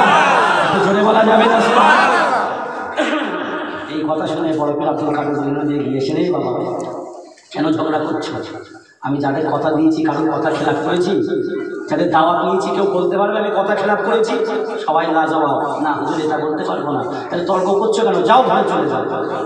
সবাই ঘরে চলে গিয়েছে। হুজুরের ফুফাতো ভাই পাশে দাঁড়িয়েছে, ও দাঁড়িয়ে দাঁড়িয়ে বলছে, দেখো আব্দুল কাদের নিজের কারামতি প্রকাশ করার জন্য টাকা দিয়ে কি সুন্দর লোক ফিট করেছে। কারণ মুসলমানদের একটা বড় ভালো স্বভাব, পাড়া প্রতিবেশী যে বড় হোকে যায়, গাড়ি কর বাড়ি কর দোষ নেই, নিজের ভাই নিজের চাষতো ভাই যদি বাড়ি গাড়ি করে বল যে এমন পোড়া পড়ে অন্তত বলতে 2-10 লাখ ইট তাতে পুরো যাবে। ঠিক বলছে না বলে 2-10 লাখ ইট তাতে অন্তত পুরো যাবে, পয়লা খরচা হবে না। এত আগুন থাকে, এত আগুন না থাকলে বংশ থেকে কেউ আর নাটক করে স্টেজে পড়ে যায় না, জুতো মাথায় চলে না, জুতো কোমল দাবায় চলে যায়। বুঝতে হবে হিংসা কোথায় কাজ করে। বড় আব্দুল কাদের জিলানী হুজুরের ভাই বলছে, দেখো আব্দুল কাদেরের কাজ পীর হওয়ার জন্য লোক ভাড়া করেছে, কারামাত প্রকাশ করছে। হুজুরের কানে পৌঁছে গিয়েছে, কিছু বলে না, কারণ যার মধ্যে প্রকৃতি এলেম আছে, আল্লাহর ভয় আছে, তার জবান খোলে, তার জবান দিয়ে কথা বলা হয়, তার জবান দিয়ে কথা বের হয় না। আমি কথাগুলো কি বলছি বুঝতে হবে ভাই। প্রকৃত যার এলেম থেকে সে কখনো বিরোধী আলোচনা করে, যার এলেম নাই, যার হিংসা কাজ করে, হুজুর আমার কানে শুনছেন হুজুর চলে গেলে বিকালবেলা ভাইকে ডাকলেন, ভাই রে চলো আমরা একটু বেড়াতে যাই। ও তো ভাইকে সঙ্গে নিয়ে বেড়াতে যাচ্ছে, ভাই কতকাল আমি একসঙ্গে এমন করে একই সঙ্গে 71 জায়গায় ইফতার করেছি, ভাই তোমার বিশ্বাস হয়? যে ভাই ও বলবো অন্য জায়গায় দিও, আমার সঙ্গে বলে ও তোমার মুরিদ যারা হবে তারা বিশ্বাস করবে, আমি তো তোমার মুরিদ হবো না, আমি ও কথা বিশ্বাস করি না। আবার যে ঠিক আছে ভাই চলো এগিয়ে যাই। ভাইকে নিতে এগিয়ে গিয়েছে, এমন করে একটা জঙ্গলের সামনে পৌঁছে গিয়েছে। জঙ্গলের সামনে একটা বট গাছ আছে, ভাই বট গাছে কত পাতা হয় গোনা যাবে? অগণিত পাতা থাকে, বিশাল বড় বট গাছ। এই বট গাছের সামনে দাঁড়িয়ে গিয়ে আব্দুল কাদের জিলানী হুজুর বলছে, ভাই রে একবার প্রশ্ন করছি, আমি 71 জায়গায় ইফতার করেছি, তুমি বিশ্বাস করো? বলছে না ভাই আমি বিশ্বাস করি না। এই কথা তুমি অন্য কাউকে বললে আমি মানবো না। বলছে ঠিক আছে ভাই রে, একটাবার সামনে গাছের দিকে তাকিয়ে দেখো না তুমি কি দেখতে পাও। ওই সময় বুয়াতো ভাই ওই বট গাছের দিকে লক্ষ্য করে দেখতে পাবো, ওই বট গাছে একটা দুটো নয় রে বাবা, প্রতিটা বট গাছের পাতায় পাতায় আব্দুল কাদের জিলানী হুজুর বসে বসে আল্লাহ আল্লাহ জিকিরে রত হয়ে যাচ্ছে। বলা যাবে না, ভাইকে ডাক দিয়ে বলে, ভাই রে একটাবার বট গাছের গোড়ায় তাকিয়ে দেখো কি দেখতে পাও। ওই ফুফাতো ভাই বট গাছের গোড়ায় লক্ষ্য করে দেখতে পেল একটা দুটি নয়, হাজার হাজার আব্দুল কাদের ওই বট গাছের নিচে বসে বসে আল্লাহ আল্লাহ জিকিরে রত হয়ে আছে। এটা শুনে শুনে বলা যাবে না। ভাই তো হুজুরের পা জড়িয়ে ধরেছে, ভাই আমার ক্ষমা করে দাও ভাই, আমি হিংসার দৃষ্টিতে তোমাকে দেখেছিলাম, আমি বুঝতে পারিনি। হুজুর আমার পা থেকে বুকের মধ্যে তুলে বললেন, এই ভাই আমার এই ক্ষমতা আমার নয়, আমি আল্লাহ আল্লাহ রসুলকে রাজি করার চেষ্টা করেছি, মালিক আমাকে এই ক্ষমতা দান করেছে, তুমিও আল্লাহর বেড়ে যাও, আল্লাহ তোমাকে ক্ষমতা দান করে দেবে। একটু জোরে জোরে বলা যাবে, একটু জোরে বলা যাবে। এই জন্য বুঝতে হবে দুনিয়ার পাকের নেতায় মজা নেই ভাই, টাকা আছে পয়সা আছে, কিঞ্চিত সময়ের সম্মান আছে। যারা জেট ক্যাটাগরি সেলিব্রিটি বেড়াতো আজকে ইলেকশনে হেরেছে, কুকুরের মতো রাস্তাঘাটে ঘুরে। ঠিক বলছি না বলে বলছি? আল্লাহ আমাদের যে জায়গা দিয়েছে ভাই, না ইলেকশন দরকার না সিলেকশন দরকার। যদি আল্লাহ আল্লাহ রসুলের পথে শরীয়তপন্থীভাবে থাকতে পারি, বেশাক আপনাদের ভালোবাসা না পাবো না পাবো না, কথা বলে মৃত্যুর আগ পর্যন্ত ভালোবাসা পাবো, এবং মরার পরেও অন্ততপক্ষে আমাদের কবরগুলোতেও দুটো মানুষ হাজির হবে। ঠিক বলছি না বলে বলছি? আপনারাও সেই জায়গাটা চিন্তা করুন, নিজেরা নিজেদের ইমানটাকে মজবুতি করুন, বেশাক আল্লাহ রহম আমরা পাবো। দুনিয়া দুনিয়া করে কিছু নয়, দুনিয়াটা আমার আল্লাহর কাছে অনেক নিকৃষ্ট, দুনিয়ার মর্যাদা আমার আল্লাহর কাছে নাই, দুনিয়ার প্রাধান্য আমার আল্লাহর কাছে নাই, দুনিয়াটাই সব নয়, এটা হলো পরীক্ষার স্থল, এখানে পরীক্ষা দিতে হবে। আপনি গিরিগিরির পক্ষে যাবেন না আপনি পায়রার পক্ষে যাবেন, এই নিয়তটা কিন্তু আল্লাহর কাছে আপনার এই পরীক্ষা দিতে হবে। ঠিক বললাম না? আপনি কোন পক্ষে আছেন সেটা আমার আল্লাহ কিন্তু পরীক্ষা করে নিচ্ছে। বুঝতে হবে মানুষ দেখছে ইব্রাহিম আলাইহিস সালাম আগুনের মধ্যে, কিন্তু আল্লাহ কিন্তু আগুনে রাখিনি, আল্লাহ ওনাকে জান্নাতের বাগানে বসিয়ে রেখেছিল। জান্নাতের বাগানে বসিয়ে রেখে তাকে আগুনে দেখিয়ে ওই বকলুকের মধ্য থেকে তাদের মনের কথাটাকে বুঝে নিয়েছে। অতএব আজকে আমরা যাকে মনে করছি ক্ষতি করছে না, আল্লাহ তাকে হয়তো বিপদে রাখা দেখাচ্ছে, এর মধ্য দিয়ে আমাদের নিয়তটাকে কিন্তু আল্লাহ দেখিয়ে নিচ্ছে। তুমি মুনাফিকের দলে না তুমি মুমিনের দলে, খুব ভালো করে মাথায় রাখবেন। ভাই আসেন একটু নবীর শানে সালাতুল সালাম বুক ভরে পৌঁছে দিই। ইয়া নবী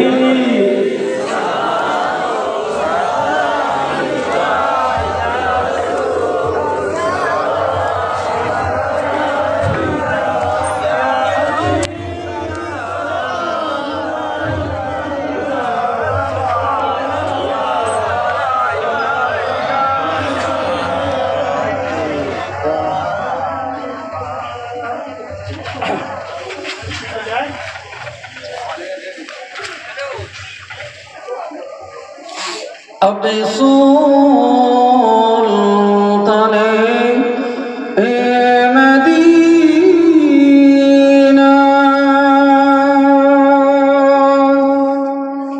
महबते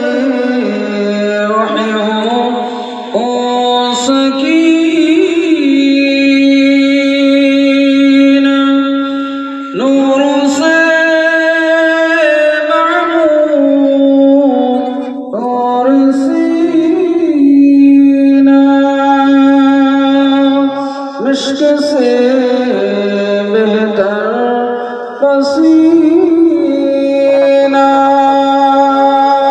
या नबी सलाम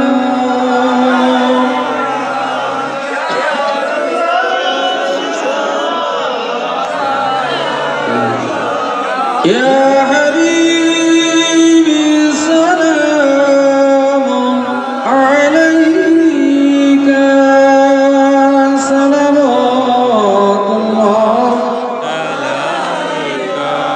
किस्मते चमके या हमारी फैज़ का दरिया आहे जारी जोलिया भरने ए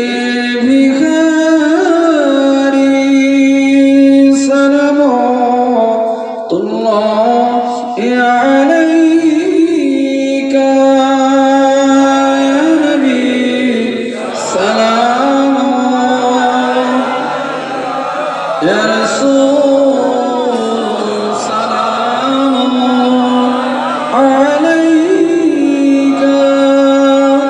يا حبيبي سلام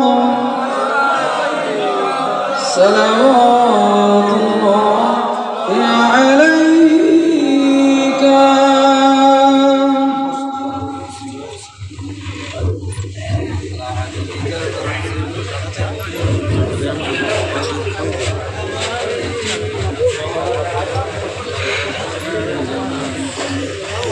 लालटू वीडियोग्राफी स्कूलेर पाশে সোনারপুর রোড আর সোনারপুর ভাই তোর ক্যামেরা বেতাল ক্যামেরা দেখো আমাদের মোবাইল আছে তো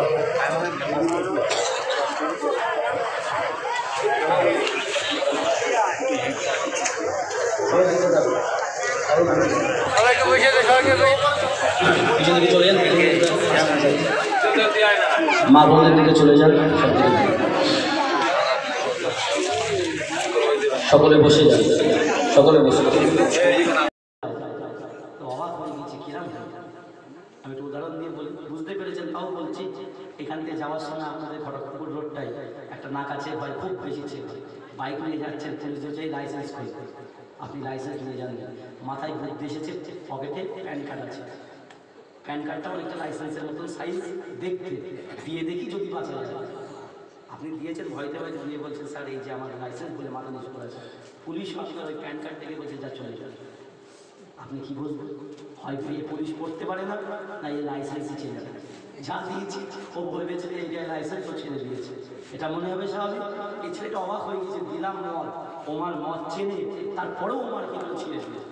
ছেলেটি হাওয়া করে খাচ্ছে, ওমার বলছে বাবা কাঁদছো কেন? কাঁদছো কেন? বলছে হুজুর কাঁদছি, একটা ঘটনা ঘটেছে তাই কাঁদছি। বলছে না বাবা এত তো মদ নেই, তো শিরকা আছে, আমি ভুল বুঝেছিলাম বাবা, যাও চলে যাও। বলছে না হুজুর আমি খোদার কসম করে বলি, আপনি যখন আমার কাছে বোতলটা দেখতে চেয়েছেন তখন আমি চিন্তা করলাম এই বোতলের মধ্যে মদই ছিল, মদই ছিল।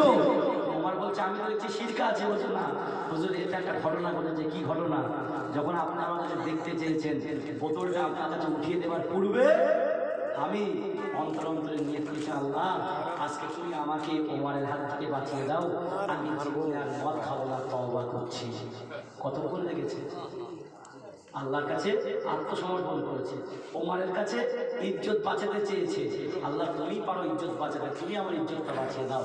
ছেলেটা হাও হাও করে কাঁদছে, বলছে হুজুর আমার আল্লাহ কত মহান, অন্তরের দোয়া চেয়েছি আমার ওমরের কাছ থেকে, আল্লাহ তুমি আমাকে বাঁচিয়ে দাও। আর আমার আল্লাহর কি দয়া, আল্লাহর কি কুদরত, আল্লাহ মুহূর্তের মধ্যে সেই মদ থেকে আল্লাহ শিরকায় পরিণত করে আপনার হাত থেকে আমার ইজ্জতটাকে বাঁচিয়ে দিয়েছে। একটু জোরে বলা যাবে না? এমন আল্লাহকে ভালোবাসতে ইচ্ছা হয় না ভাই, কিন্তু পার্টির নেতার জন্যই জীবন দিয়ে যাবো, পার্টির নেতার পিছনেই ঘুরে যাবো, আল্লাহর সাথে মজবুতি বন্ধু করেন না ভাই। আল্লাহ বলছেন আল্লাহ আমি তোর দিকে এক কদম এগিয়ে যাচ্ছি, আমার দিকে এক কদম এগো, আমি আল্লাহ তোর দিকে 10 কদম এগিয়ে যাবো। জোরে বলুন আল্লাহর সঙ্গে বন্ধুত্ব করে নিন, যে আল্লাহর বন্ধু হয়ে যায় দুনিয়ায় তার কিছু লাগে না, যে আল্লাহর বন্ধু হয়ে যায় তার দুনিয়ায় কিছু লাগে না। ভাইরে আজকে লোক নেতা নেতা করে পাগল হচ্ছে, এই নেতার লোকের নেতা পাশে আসলে দেখবে একটু হাতে হাত দেওয়ার জন্য ছেলেগুলো কি করে, ঠিক বলছি না? বলছি আমার এলাকায় অনেক নেতা এসেছে, হ্যান্ডসাপ করে আসে, তো নেতা কতদিন বাঁচবে? জ্যোতিবাবু একটু উদাহরণ দিই, জ্যোতিবাবু যখন বেঁচে ছিল ব্রিগেডের ডাক দিলে ব্রিগেডের জায়গা খালি থাকতো ভাই, আমার মুরব্বীরা ভালো বলতে পারে, ও সকালবেলা বাস ভর্তি, গ্রামের সামনে বাস লাগিয়ে দেবে, ছাদের মাথায় লোক উঠে গেল, ব্রিগেড ভর্তি, আমার দিদিমণি ডাক দেবে, সব রেডি ব্রিগেডে যাওয়ার জন্য, মোদি বাবা ডাক দেবে, সব রেডি যাওয়ার জন্য।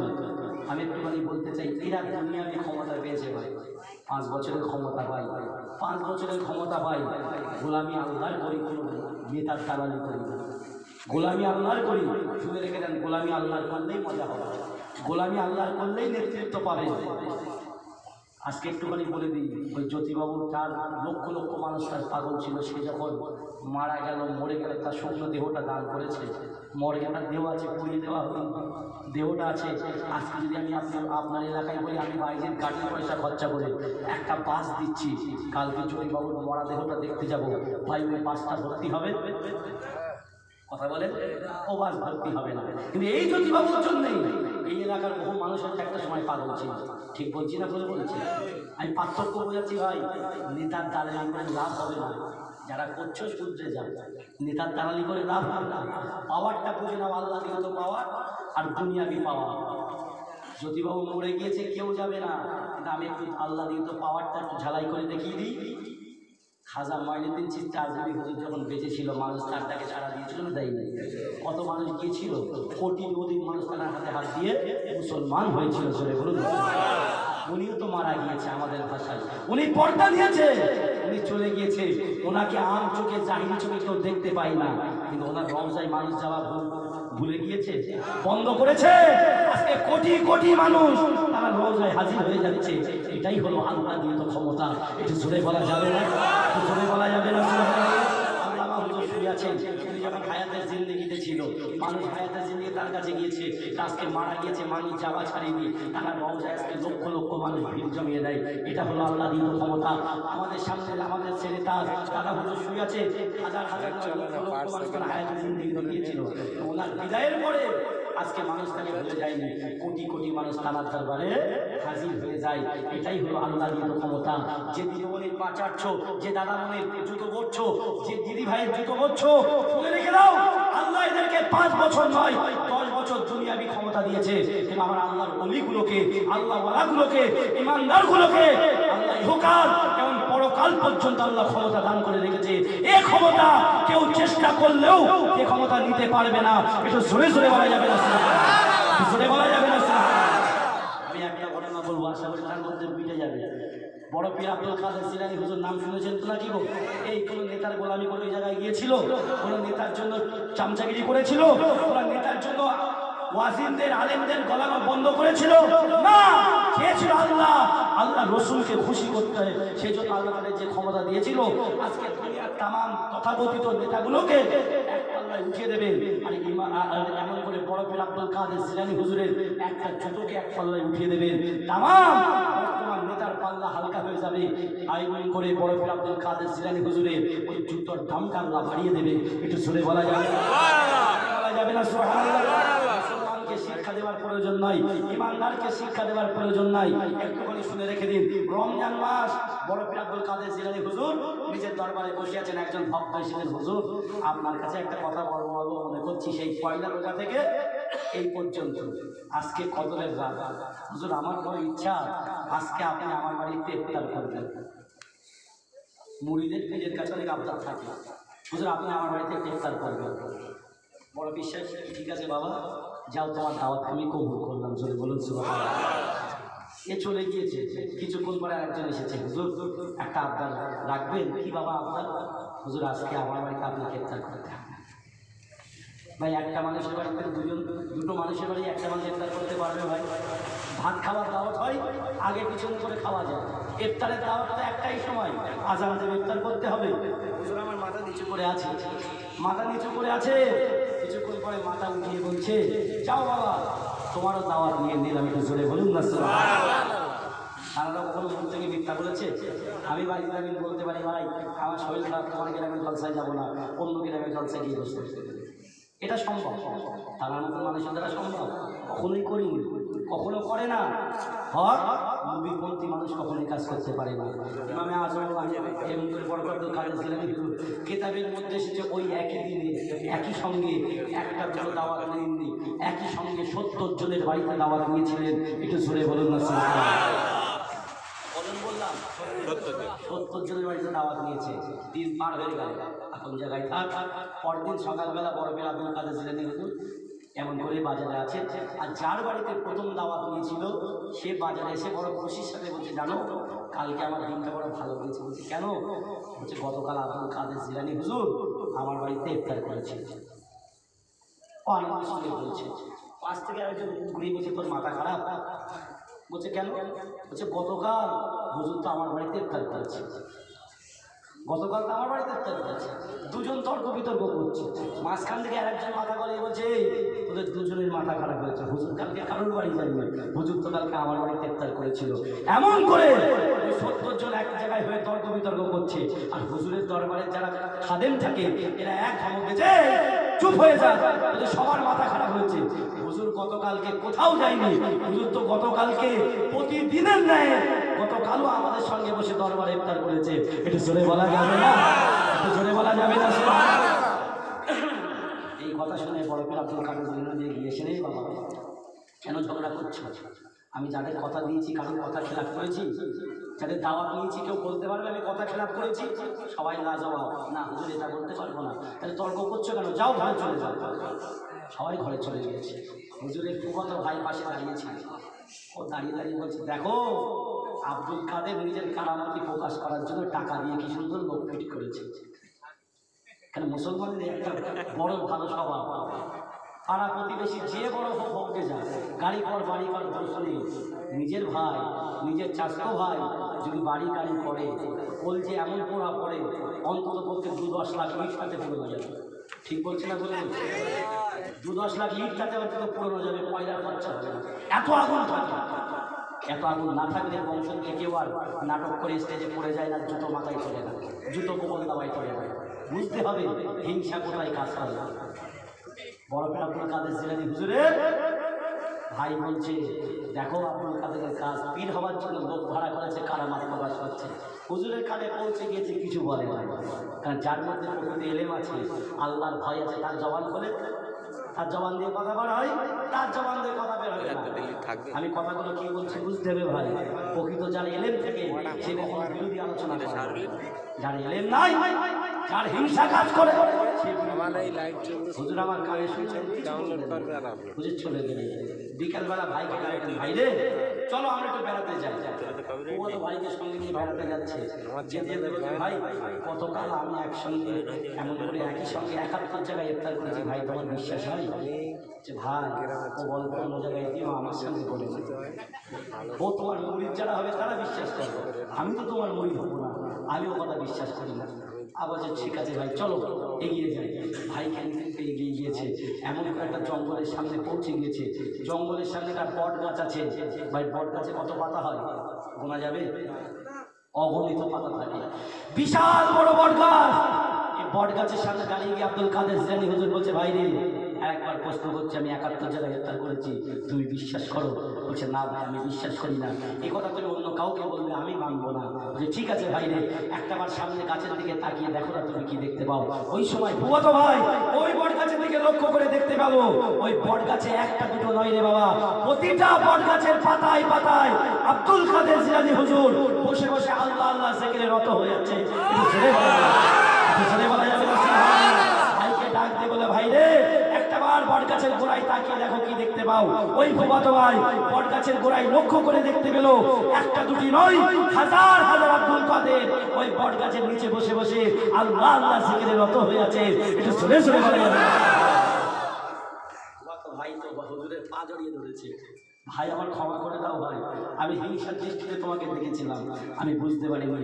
হুজুর আমার পা থেকে বুকের মধ্যে তুলে ধরলেন, এই ভাই আমার এই ক্ষমতা আমার নয়, আমি আল্লাহ আল্লাহ রসুলকে রাজি করার চেষ্টা করেছি, মালিক আমাকে এই ক্ষমতা দান করেছে, তুমিও আল্লাহর বেড়ে যাও, আল্লাহও তোমাকে ক্ষমতা দান করে দেবে। একটু জোরে বলা যাবে, একটু জোরে বলা যাবে না? এই জন্য বুঝতে হবে দুনিয়ার পার্টির নেতায় মজা নেই ভাই, টাকা আছে পয়সা আছে, কিঞ্চিত সময়ের সম্মান আছে। যারা জেট ক্যাটাগরি সিকিউরিটিতে বেড়াতো আজকে ইলেকশনে হেরেছে, কুকুরের মতো রাস্তাঘাটে ঘুরে বেড়ায়। ঠিক বলছি না বলে বলছি? আল্লাহ আমাদের যে জায়গা দিয়েছে ভাই, না ইলেকশন দরকার না সিলেকশন দরকার। যদি আল্লাহ আল্লাহ রসুলের পথে শরীয়তপন্থীভাবে থাকতে পারি, বেশাক আপনাদের ভালোবাসা আমরা পাবো না কথা বলে মৃত্যুর আগ পর্যন্ত ভালোবাসা পাবো, এবং মরার পরেও পক্ষে আমাদের কবরগুলোতেও দুটো মানুষ হাজির হবে। ঠিক বলছি না বই বলছি? আপনারাও সেই জায়গাটা চিন্তা করুন, নিজেরা নিজেদের ইমানটাকে মজবুতি করুন, বেশাক আল্লাহ রহম আমরা পাবো।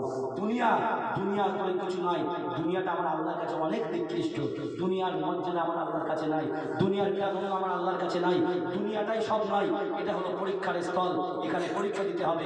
আপনি গিরিগিরির পক্ষে যাবেন না আপনি পায়রার পক্ষে যাবেন, এই নিয়তটা কিন্তু আল্লাহর কাছে আপনারই পরীক্ষা দিতে হবে। ঠিক বললাম না?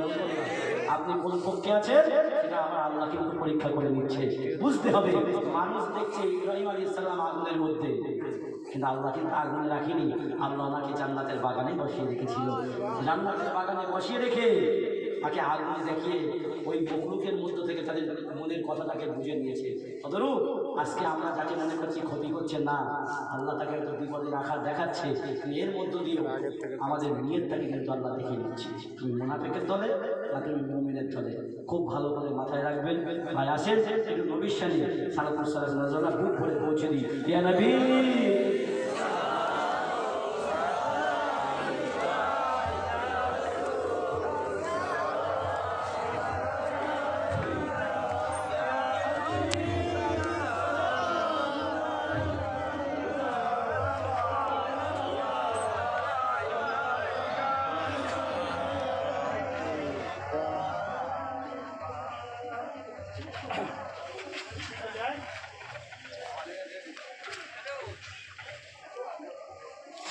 अब सुल्ताने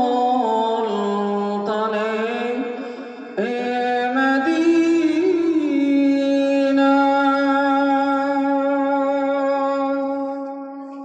महबते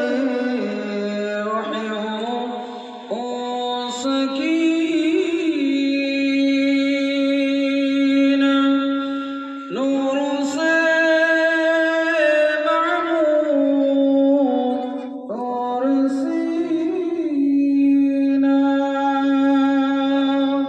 मिश्क से बेहतर पसीना या नबी सलाम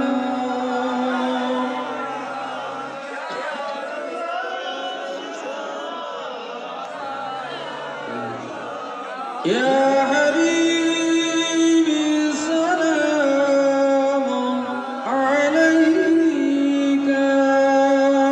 सलावतुल्लाह किस्मतें चमके या हमारी फैज़ का दरिया आहे जारी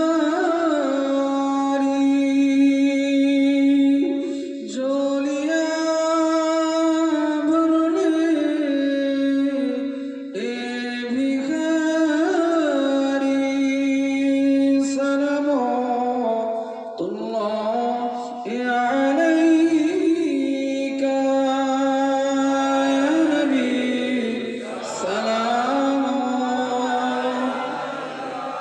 يا رسول سلام عليك يا حبيبي سلام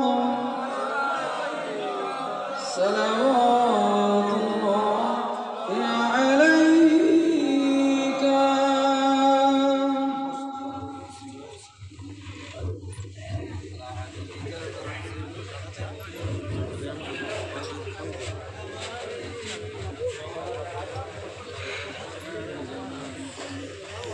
লালটু ভিডিওগ্রাফি স্কুলের পাশে সোনপুর রোড, সোনারপুর রোড আর সোনপুর ভাই তোর ক্যামেরা বেতাল ক্যামেরা। ব্যাপক আমাদের মোবাইলে